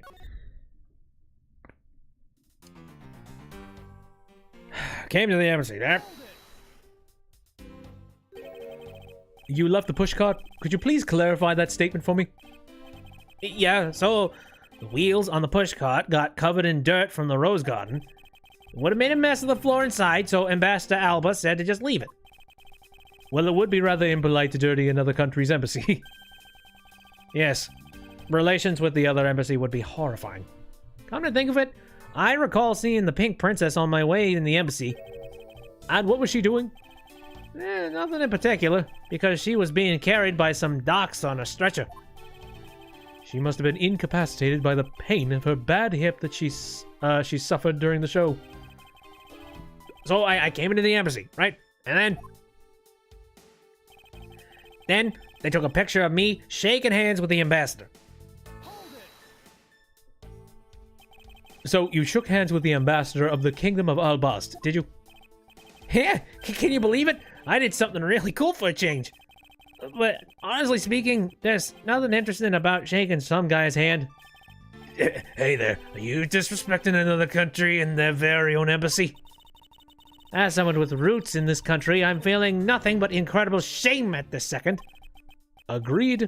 I apologize for his inconsiderate words. Now, Larry, please continue. What is with all you? You keep saying that kind of thing and I tell you only lies. You're already telling us nothing but lies, so let's just go and move on. All right, already. You don't need to glare at me like that, Edgy. After that, and until my next appearance, I had some free time, so I wandered around. Larry, I want you to listen very carefully and take this to heart. The whole point of your life is to cause misery and pain to everyone you encounter. I know! I get it! I'm totally the bad guy again. I thought you're his friend. Don't you think that was a bit harsh? Langsy says true friends are bosom friends. If you're in trouble, call on your bosom friend whose shoulder you can truly cry on. Hey, bosom buddy, I hope you're listening carefully to my testimony. Has it crossed your pea-sized brain that Agent Lang is only out to arrest you, Larry? Now then, you were wandering around inside the embassy, and then what happened? That's when I spotted the chimney.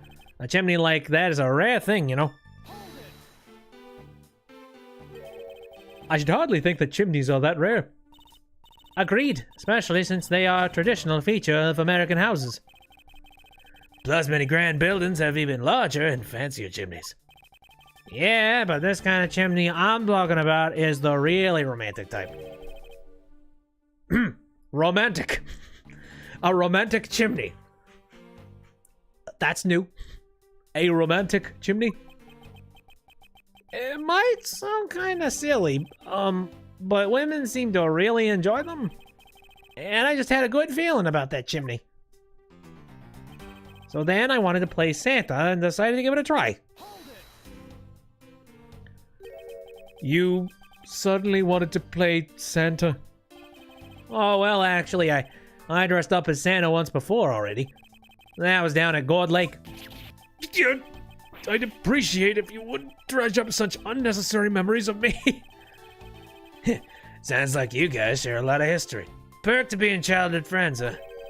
Besides, it's not a felony to dress up and play Santa, you know? I would object to that one. You can dress up as Santa and try and stuff yourself down someone's chimney, and you can absolutely get arrested for that. So no, you can. Santa doesn't go around killing people after he comes down a family's chimney, after all. Actually, is it worth delving into whether or not playing Santa is a big deal? Yeah. Actually, I believe in the case of this man, playing Santa is actually quite a big deal. Are you saying that your buddy isn't exactly made of Santa quality stuff? Precisely. You hit the nail on the head, Agent Lang. Hey, Edgy, that's so incredibly mean. Tell me something, Larry. Did you know that Santa's job is to deliver presents to people all over the world? Of course I know that. I did graduate from junior high, you know. God damn it. That's the exact same answer he gave me when I told him, are you aware that Santa isn't real? In that case, it's your turn to tell me something. I want you to tell me to whom you were delivering a present to. I was delivering a present to a child not basking in the glow of love.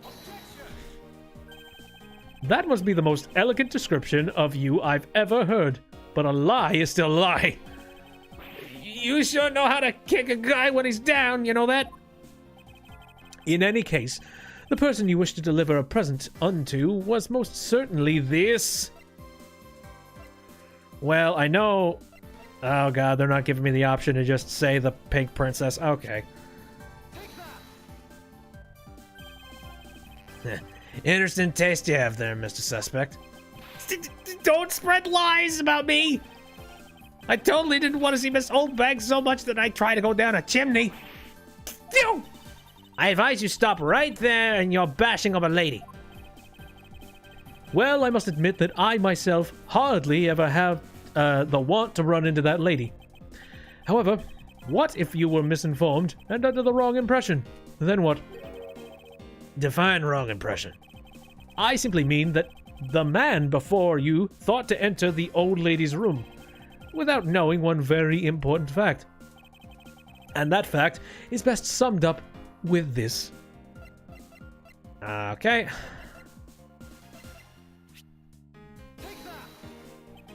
Good old letter. Larry, I'd like for you to take a look at this piece of evidence. No way! But it's not really all that important, is it? It's always like this. You acted so high and mighty and then you bully me. That's why I refuse to look at it. Be quiet and just take a look. Oh, well, you say so, Franzi, but only because you say so. And also because you have a whip. And that's my kink. Some people never change, even if their attitudes do change at the whim of a woman. So, what's up with that anyway? Why, it's proof that you never even knew existed, of course. Oh, is that all? Well, I don't need it right now, so I'll just give it back to you. What? I've got you on the ropes now, don't I? Is that piece of evidence unrelated to the question at hand? Oh, shit. Okay. Larry didn't know one very important fact when he tried to sneak into the old bat's room. I mean, the thing he didn't know was the fact that she was... Oh, okay, wait. It wasn't that. It was the stand-in request. There we go. This is something the old lady received from her employer for the night. The girl who normally played the Pink Princess, Mindy, was it again? It seems that this man is quite taken with what that actress. But that's not true, Edgy.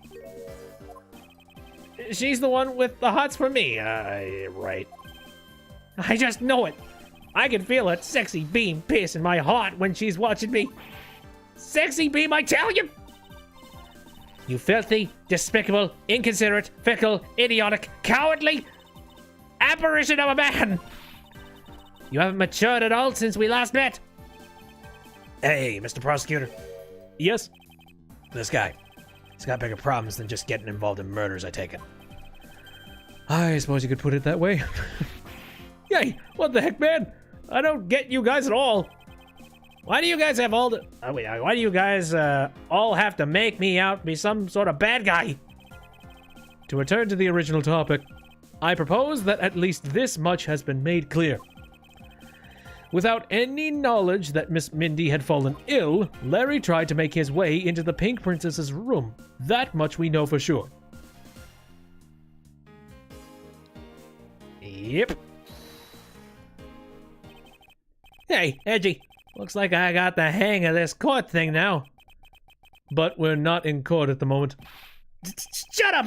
I see what's going on here, and it looks just like what you do in court. This old boy here still has something he'd like to say. Langsy says, until the root of the tongue dries, one never knows the whole truth. You shouldn't form conclusions until everything is out of the open, which is why I'll listen. Alright. Then get ready to listen to me defeat Edgy in a battle of wits. Not on your life, son. Not on your life. Larry, have you forgotten that should I lose your victory prize, you will be arrested? Okay. So you think that all I wanted to do was just go visit Mindy? Well, I dressed up as Santa and climbed up the chimney, but the smoke was really thick. It was a case of mistaken identity, and that mistake made me late for the speech. Then to top it all off, I became the suspect in a murder. That's what you really meant. Why would I ever put myself through so much humiliation on purpose?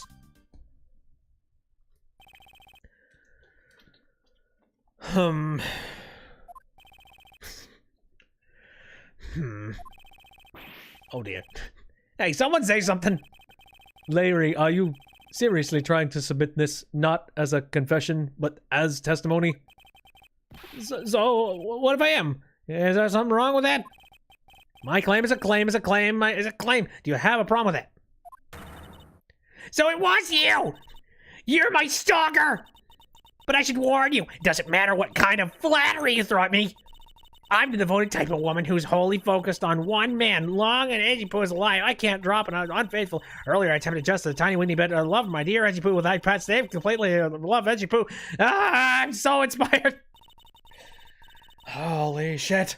You're such an inconsiderate, cowardly, idiotic, and all-around completely worthless man. I thought I heard something ominous just now, but perhaps it was just my imagination. I believe there is nothing further for me to prove at this point. What do you mean? Of course you still got something to prove. You still have to show some proof that I was trying to meet up with Mindy. Proof, you say? Remember, Edgy, everything is evidence in court, right? You mean evidence is everything in court, Larry. But I understand your point. Yeah, see, I'm totally a pro at this now. Very well. If you wish to see the evidence, then let me show you the last piece of evidence you'll ever wish to see. I think I know what I'm supposed to be showing. That's what I failed to show previously. But just in case I'm wrong. Save time.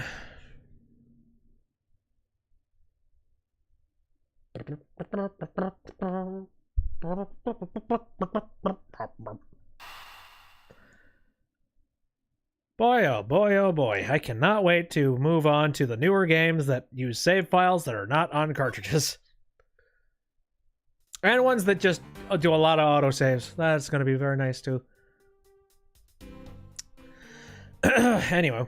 I think, hold on. Let me take a look at the statements real quick. Mistaken identity. Top it all off, I became a suspect in a murder. Why would I ever put myself through so much humiliation on purpose? I think I already have the answer for this one. And it has something to do with a little bit of a love letter. Yes. I can stomp you into the ground as much as I want. Larry, don't even think about denying that you have knowledge of this letter. Hey! Why are you showing that thing to me? Wendy, I'll be ascending on you from above tonight. Your loving night. Well, isn't that just romantic? But you weren't able to descend on her from above, were you, Mr. Loving Knight? I have no idea what you're talking about. I don't remember a thing. You can pretend to be ignorant all you like, but it's written right here. This letter proves that you were not out to meet the old lady, but rather that you were attempting to pay Miss Mindy a visit. What part of this letter shows that the person Larry was intended to meet was Mindy? Well, the problem is, yeah, it looks a hell of a lot like the word Wendy. But I can discern that that is an I. Larry, I suggest you take up penmanship lessons. And that is, if you never wish to experience this level of embarrassment ever again. What the heck? What are you talking about? Speak English. You wrote Mindy so sloppily that it became Wendy to the average eye. Hey, stop picking on me. It's so embarrassing. There. Isn't that what childhood friends are for? They're the best, aren't they? For punching. But that will have to wait until we're off of this crime scene. Edgy, save me from the scary man. Sure, if you're willing to make amends, starting with your incredibly embarrassing mistake. That wasn't me. Ah, come on. Hello, Ben, again. Come again? It's a fake. Someone's out to get me, so they made that fake letter. To set me off. Accept your defeat graciously. But you guys are being so mean. No. Lie down like a dog. Penmanship analysis. What is that? No matter who, all people have certain unique features to their handwriting. Ergo, all we have to do is compare the handwriting in this letter to a sample of yours. And we'll know soon enough who it was that sent this letter. I'll never write another thing in my life! Tisk, tisk, tisk. It's no use, Mr. Loving Knight. For you've already graciously provided me with a sample of your handwriting. You fool! This autograph and our mysterious letter, if we compare the handwriting, we'll know the answer to our question soon enough. Confess now, Larry, to your miserable failure. I'm sorry! I did it! It was me, causing trouble again! I admit it! You hit the nail right on the head, Edgy. So he finally confesses. Thank the Lord. I saw the pink princess being carried around in the stretcher and got worried, alright? I wanted to go into Mindy's room, but the doctors wouldn't let me in. What choice did I have? It was the chimney or bust, Edgy. Your mind jumped from the door to the chimney? What a criminally overactive imagination. Well, at least I was honest and wrote Mindy a letter and snuck it under the door. That is so stalkerish and creepy. That way she wouldn't be so shocked when I came down through the chimney. Except for the fact that the letter was an utter failure at conveying said statement. I'm really, really sorry. Larry, you may be a shameful good-for-nothing blight on the face of humanity. However, I always knew you weren't the killer. I told you to trust me, because at the very least, I can attest to that about you. This isn't over, is it? Hedgie, you're... Yeah! We've lost a lot of valuable time because of you! No! In any case, I believe we can say that we now know exactly what happened. Mr. Larry Botts sought to climb down the chimney, not for access to the crime scene, but to enter the room of the elderly lady next door. Great job, Mr. Prosecutor. Miss Prosecutor, whatever. Although I still find it a bit unbelievable that the two of you are friends. You can find friends in very weird corners of the earth, I can tell you that. Oh, and there goes my mic. There. Stay up there. But the suspicion on that guy over there isn't completely resolved yet, so don't get any funny ideas about running off, okay? Oh, hey, what? Edgy, what does the Wolfman mean when he says I'm not off the hook yet? He means the murder weapon. Larry, did you forget? There are 2 layers of suspicion hanging over your head. That's exactly what I mean. We can't only rely on the words of the suspect, after all. We may have figured out where he was and what he was doing that night, but the blood-stained samurai sword that was left at the crime scene, as long as there's no satisfactory explanation for that, this wolf will refuse to ease up on his bite. Hedgie, that guy, he looks like he's seriously about to take a bite out of me. I'm well aware, and you should be as well, that this upcoming battle will be crucial. Thanks to the cooperation of our lovely bumbler, I've been dealt a very nice hand and a sweet trump card. Looks like we're about to enter the final bout. Now, Mr. Prosecutor, let's see what you got. I can easily point out the contradiction in the supposed murder weapon. Can you? I'm not entirely sure myself yet.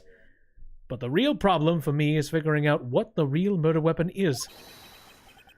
This will be a high-stakes gamble, but this is one game I can't afford to lose. So the first thing that kind of pops into my mind, can a murder weapon be used twice? Well, not, no, it just kind of occurred to me that, no, there would be blood kind of trailing from one body to the next one there. There's a serial murder. I was the one who found the body of the victim, Damask II. Beside him was a samurai sword, glittering red and offering up the scent of blood. It was supposed to be in the Steel Samurai's dressing room, but I found it here instead. Plus, I found the murder weapon's owner, the suspect Larry Butts, in here too. Pretty damning. Isn't it a bit far-fetched to accuse someone simply on the basis of ownership? But this owner wanted to sneak onto the crime scene. I think that's plenty to go on, don't you? If you're alluding to his reason for being by the chimney, we've already established that. But that could be a lie, so yeah. Hold on there, Mr. Prosecutor. You two are longtime friends, right? Who's to say you didn't fabricate the evidence to give him an alibi? You're accusing me of fabricating evidence? You think I can believe anything you produce? Forging evidence is all you prosecutors do. Shut your face. This man has some serious issues with prosecutors. But come on, I can't think up something as complicated as that. Right, Edgy? Larry, I can agree because I know you and your personality well. However, Agent Lang knows nothing about you. Or me, for that matter. I sense his hatred for my entire profession emanating from his entire being. Meaning that the only way I can prove Larry's innocence is to present irrefutable evidence. There are so many gruff, shouty voices on this episode. My God.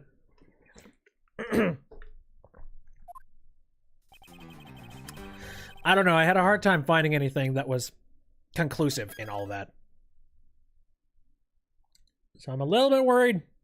There we go.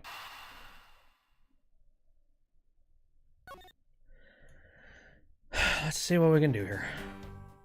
The one who found the body of the victim, Damask II. Seems pretty factual. So you were the first to discover the body that time? This time? What's that supposed to mean? You better watch what you say. I only said this time because earlier Kay was the first to discover the body in Babal. And your secretary, Agent Sheena, was already to accuse her of murder for that. So you're gonna use that excuse to call me suspicious now?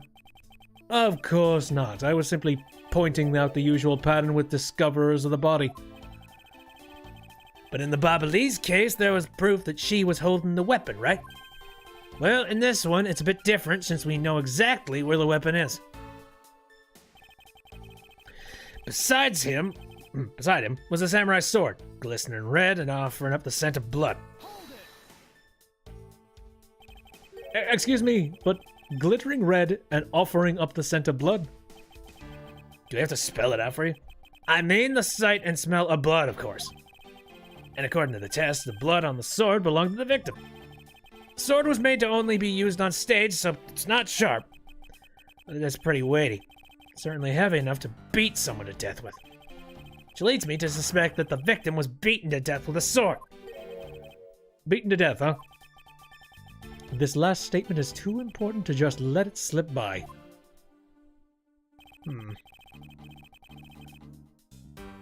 Interesting. Beside him was the samurai sword, covered in the victim's blood. I wonder if maybe that's what I'm supposed to be presenting on. I'm gonna keep that in mind.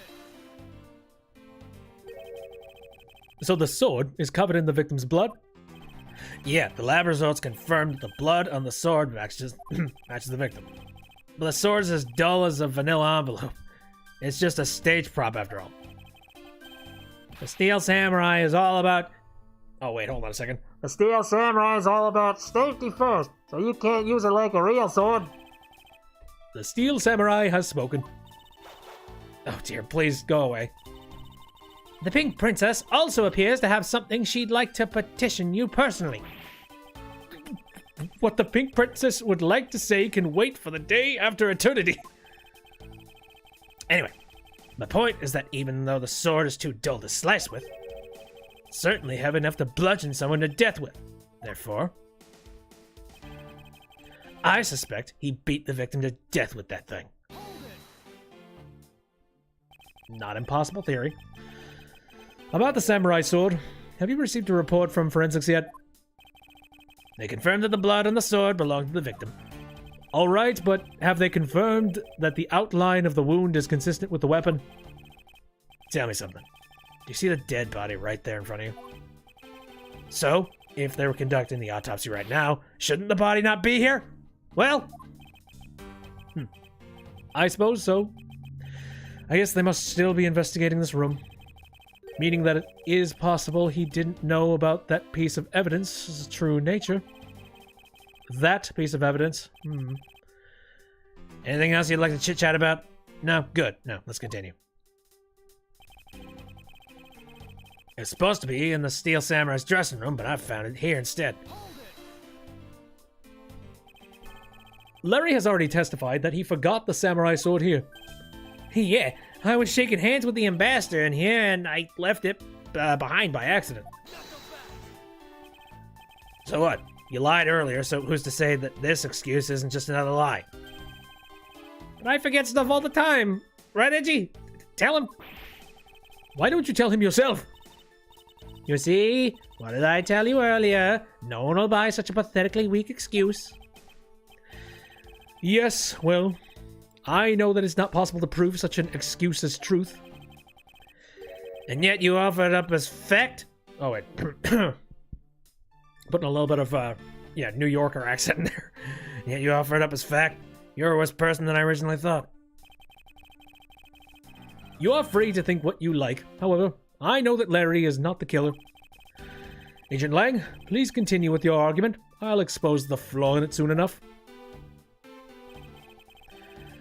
Plus, I found the murder weapon's owner, the suspect, Larry Butts, in here too. I'm not going to really prove him well with this. Just because he is the owner of the weapon, therefore he must be the killer, is it? No, climbing all the way up to the chimney is plenty suspicious in my book as well. Regarding that, I have already drawn the truth out, and the truth is one thing I don't bend. It doesn't matter if it's you or whatever. Your prosecutors are all the same. And as for me, prosecutors are the only thing I don't trust in. An agent who doesn't trust prosecutors?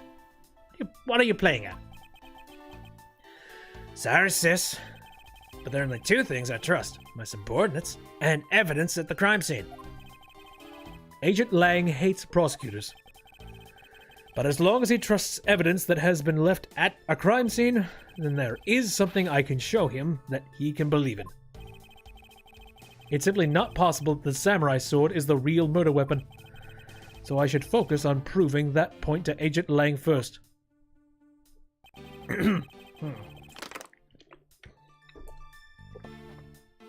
So, let me see here. I suspect he beat the victim to death with that thing. I think this was the thing that I was supposed to be presenting to. So what would be the proof that it wouldn't actually be the samurai sword that would have killed him? Ooh, I can look directly at it.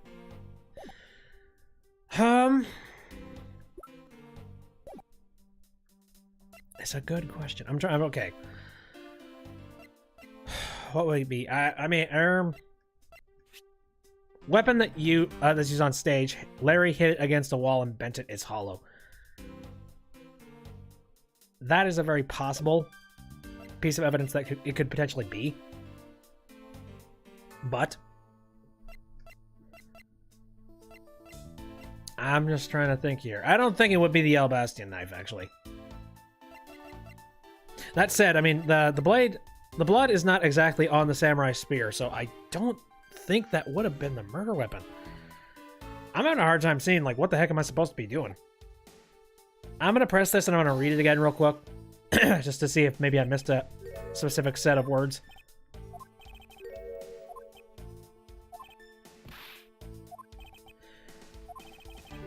It's possible he doesn't know about that piece of evidence's true nature.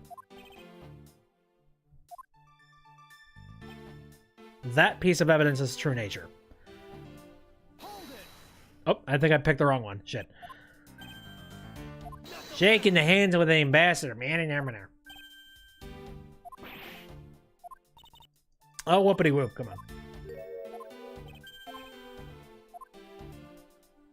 let's see.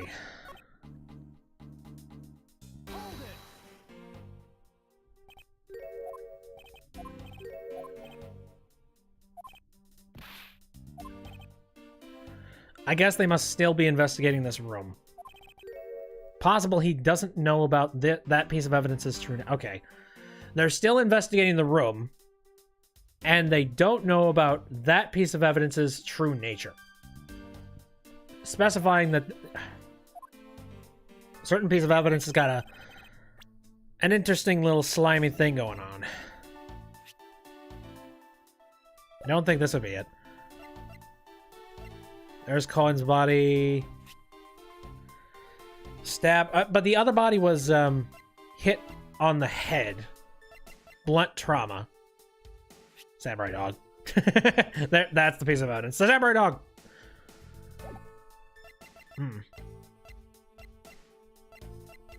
What piece of evidence would they be asking about?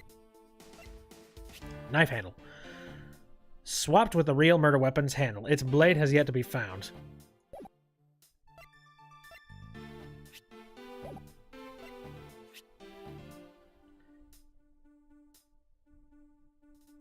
It couldn't just be presenting the sword, right? I don't think so. I don't think that would be it.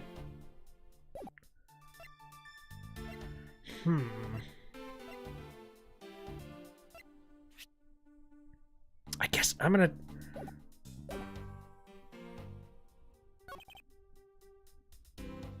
He beat the victim to death with this. Maybe I just need to prove the whole fact that the blood showed up later. Maybe I can start with from the ground floor with this.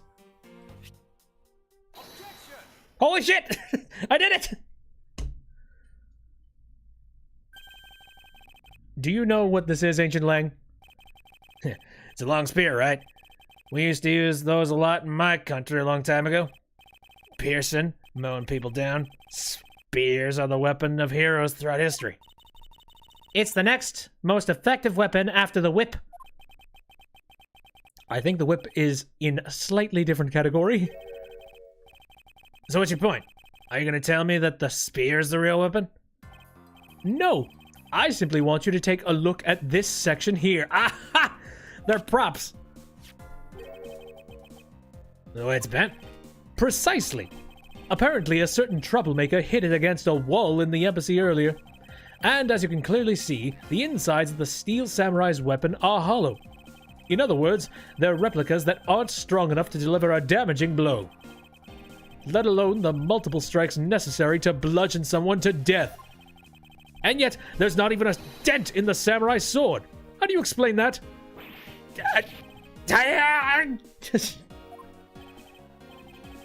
Oh, yeah, the sword and the spear are made of the same stuff, so they bend easy.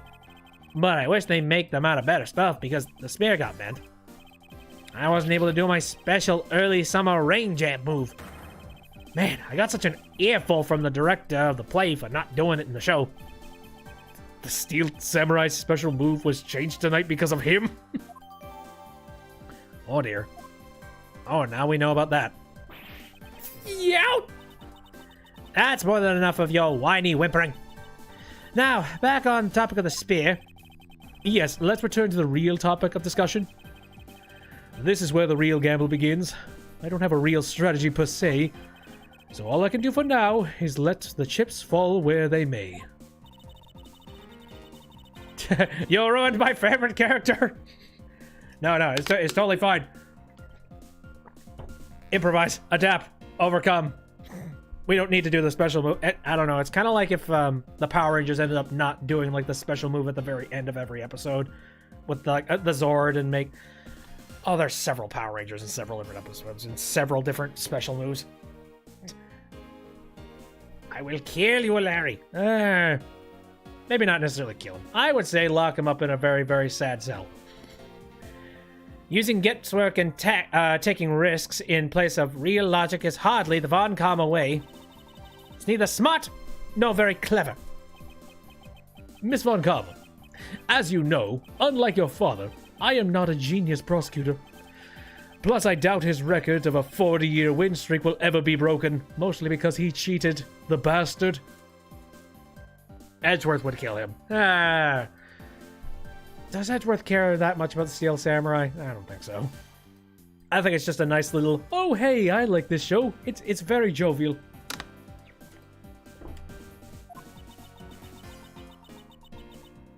Yes, I guess.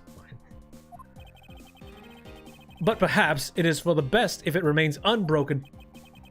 For no one should have conceived of the notion to convict all defendants in the first place. He has a statue in his room. Yeah, I guess. I don't know. I was gonna chalk that up to just, oh, I happened upon it. I don't know. I had cases. It came into my lap, and I'm like, oh, well, I guess I'll keep it. Put it on display. Shine it every day. No big deal. I'm not obsessed. You're obsessed. What a foolishly foolish statement from a foolish fool who hates to lose. It's the job of a prosecutor to make sure that all defendants are found guilty in court. There is nothing more important in this world than a perfect victory. That may be your opinion. However, I don't believe that's all we are. As a prosecutor, what I pursue is not the perfect victory, but the perfect truth. And if that means that the bridge I must cross will crumble beneath my feet, then let it crumble as I walk on towards the truth. You're good at keeping me entertained, Mr. Prosecutor. But you know, humans are delicate creatures. You're a human too, you bastard! Stop acting like a wolf. The slightest bump, and we expire.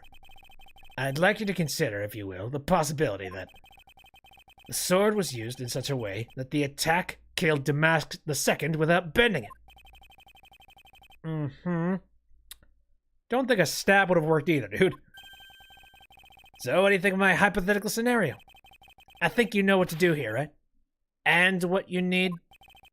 Of course. What I need is evidence even Agent Lang can't refute. This is it. It's time to bring this to a close.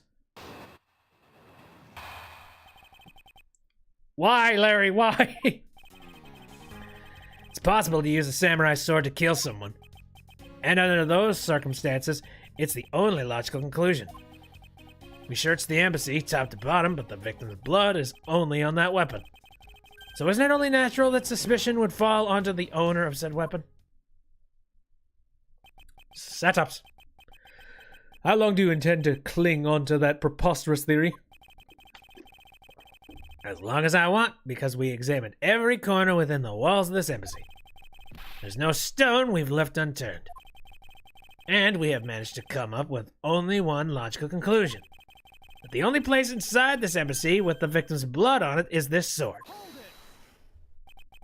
You left no stone unturned? Is that a fact?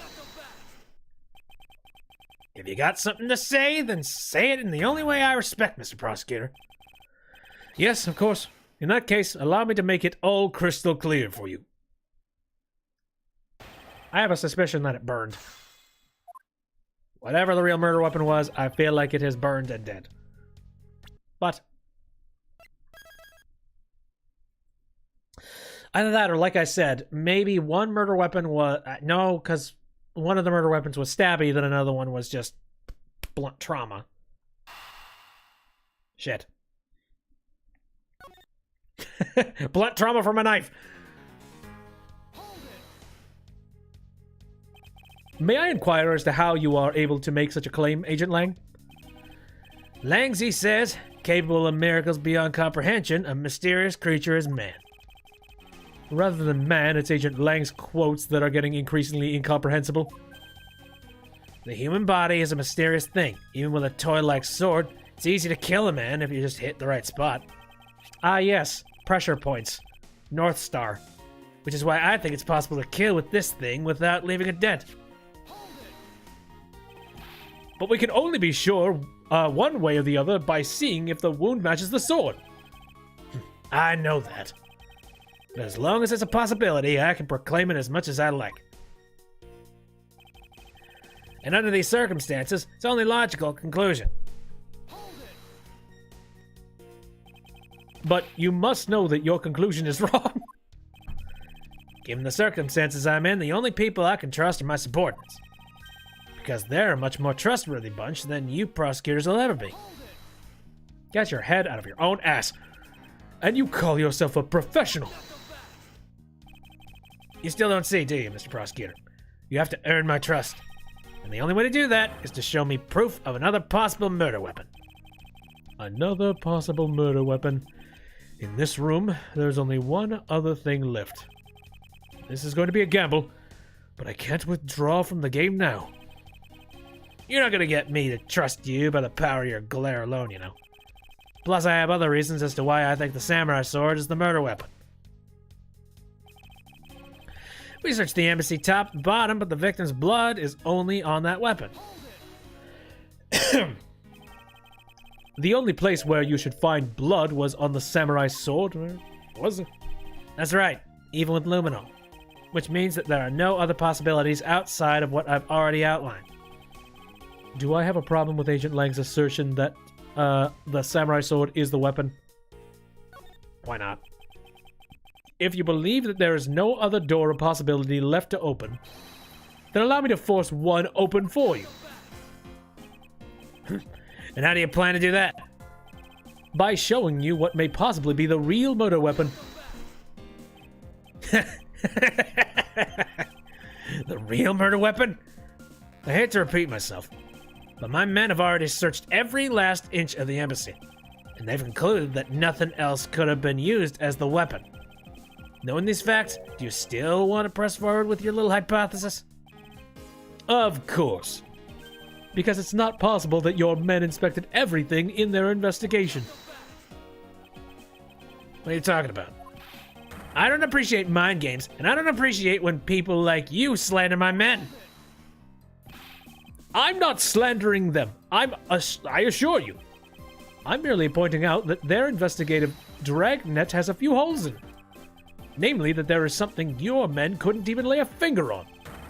And that item is the real murder weapon. Alright then, I'll play along for now. This real weapon that killed Damask II. What exactly is it? The real murder weapon, which not a single person has yet to touch, is... Holy shit. If we're talking something that literally cannot be touched by anybody, then it would have to be the statues, somehow. The National Treasure of Albast. You mean the Primadus statue? Yes, and as you know, only the ambassador and his secretariat may touch it. Which I believe means that neither you nor your men were able to examine it, correct?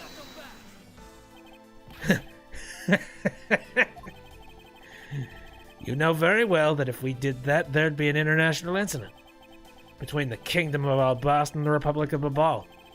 The two countries' precarious relationships tater in the balance over a stupid fight related to a sovereignty statue. But I'll be damned if I let something go unexamined.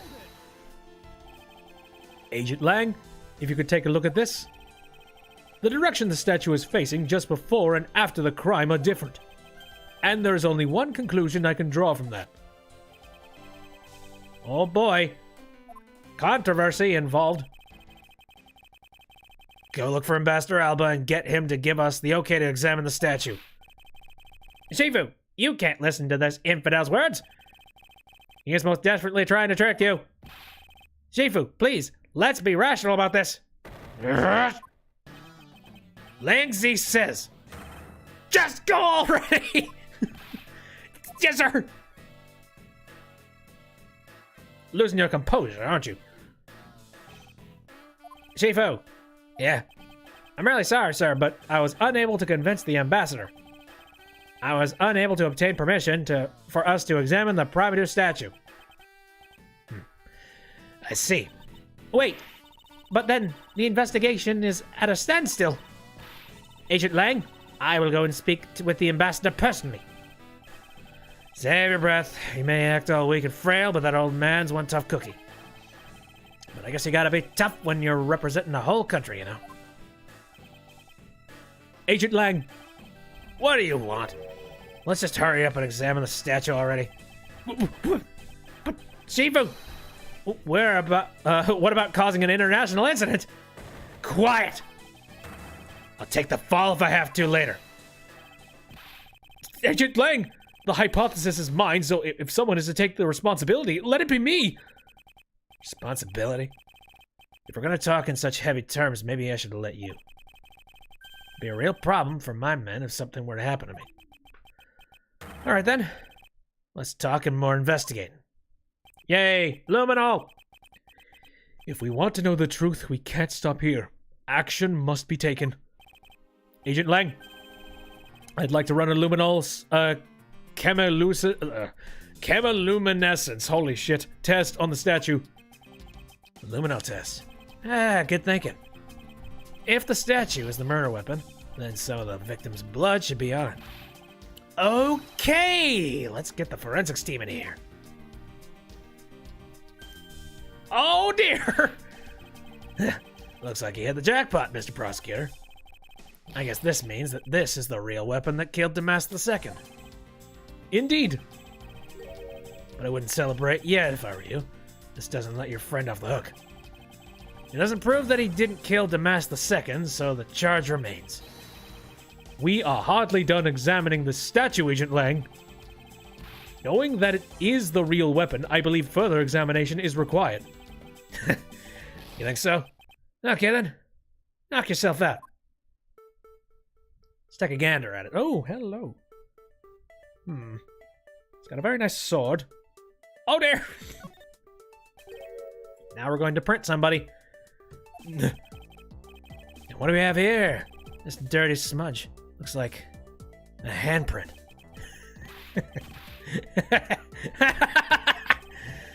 Well, that's a definitive bit of evidence like you doing under here.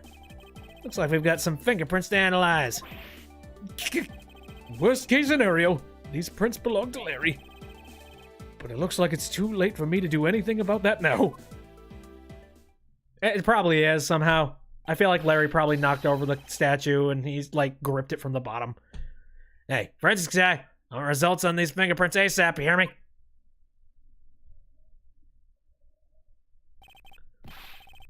Agent Lang, I have the analysis results, sir. Good. And, sir, about the prints we lifted from the bottom of the statue, well, you know the victim of the murder in the Bobbly's embassy? The prints belong to him, to Mr. Manny Cohen, sir. But that's it. What's going on around here? No, that's impossible. Each primitive statue can only be handled by someone of that country. But by the very fact that Mr. Cohen's fingerprints are on this one, it leads me to only one conclusion.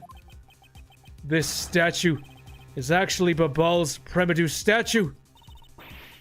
Impossible! It can't be! Oh dear. Larry never once set foot on Bobbly's soil, so he was free to go. However, this new piece of information only served to confuse us even further. The ringleader of a smuggling operation was killed with an Albazian knife in Babal. And Damask II was killed on Albastian soil with Babal's national treasure. And the mystery of the great thief Yadagarasu, who visited both countries. The pieces were there, but I had yet to see the big picture they were to form. Not yet. Now that being said, I don't know if you can really tell in my voice right now, but I got a little bit of a rasp going on because Old Bag showed up. And I figured that we would probably be running into one more chapter. That said, I don't think that we could possibly be having too much more game. Like, 1 or 2 more chapters. Like, I know that the 5th chapter in, Ace Attorney games tends to be the longest. I don't know how many of these things are left. That said, for the sake of not destroying my vocal cords, I think we are going to head and just give them a rest tonight. But I'm very curious to see the rest of what goes on. So we're going to be starting out at the open air stage next time. I'm excited. So thanks to everybody who popped out. I had a few people in the mixer and in the Twitch chat. I appreciate. If you want to take a look at the episode after it's done, I'm going to be editing down a whole bunch of the bits and pieces. Well, there's like one particular spot I think I'm going to be cutting it down a little bit, but actually it was pretty clean and clear, so I'm going to process, edit a little bit, and then upload it to YouTube. I stream on Saturdays, Sundays, and Wednesdays, all of them starting at around 7 o'clock p.m. Central Standard Time. I don't know how much longer the game is going to be. I am curious. I am interested in seeing how long it's going to go. But, tomorrow I'm kind of thinking about doing Legend of Zelda Breath of the Wild, just because I'm actually doing a whole lot of progress involved with the, getting the motorcycle. I want to get the motorcycle. I've been doing West of Loathing. West of Loathing has been fun and loony as all hell. I've done a Hat in Time mods at complete random. I'm waiting for the Stardew Valley multiplayer to come out, and I'm looking forward to when that happens. And yes, I think I'm going to stop talking. Because, yes. There we go. Anyway, yes, enough about that. I'm not going to move on. So, again, thanks for coming out. See you next time.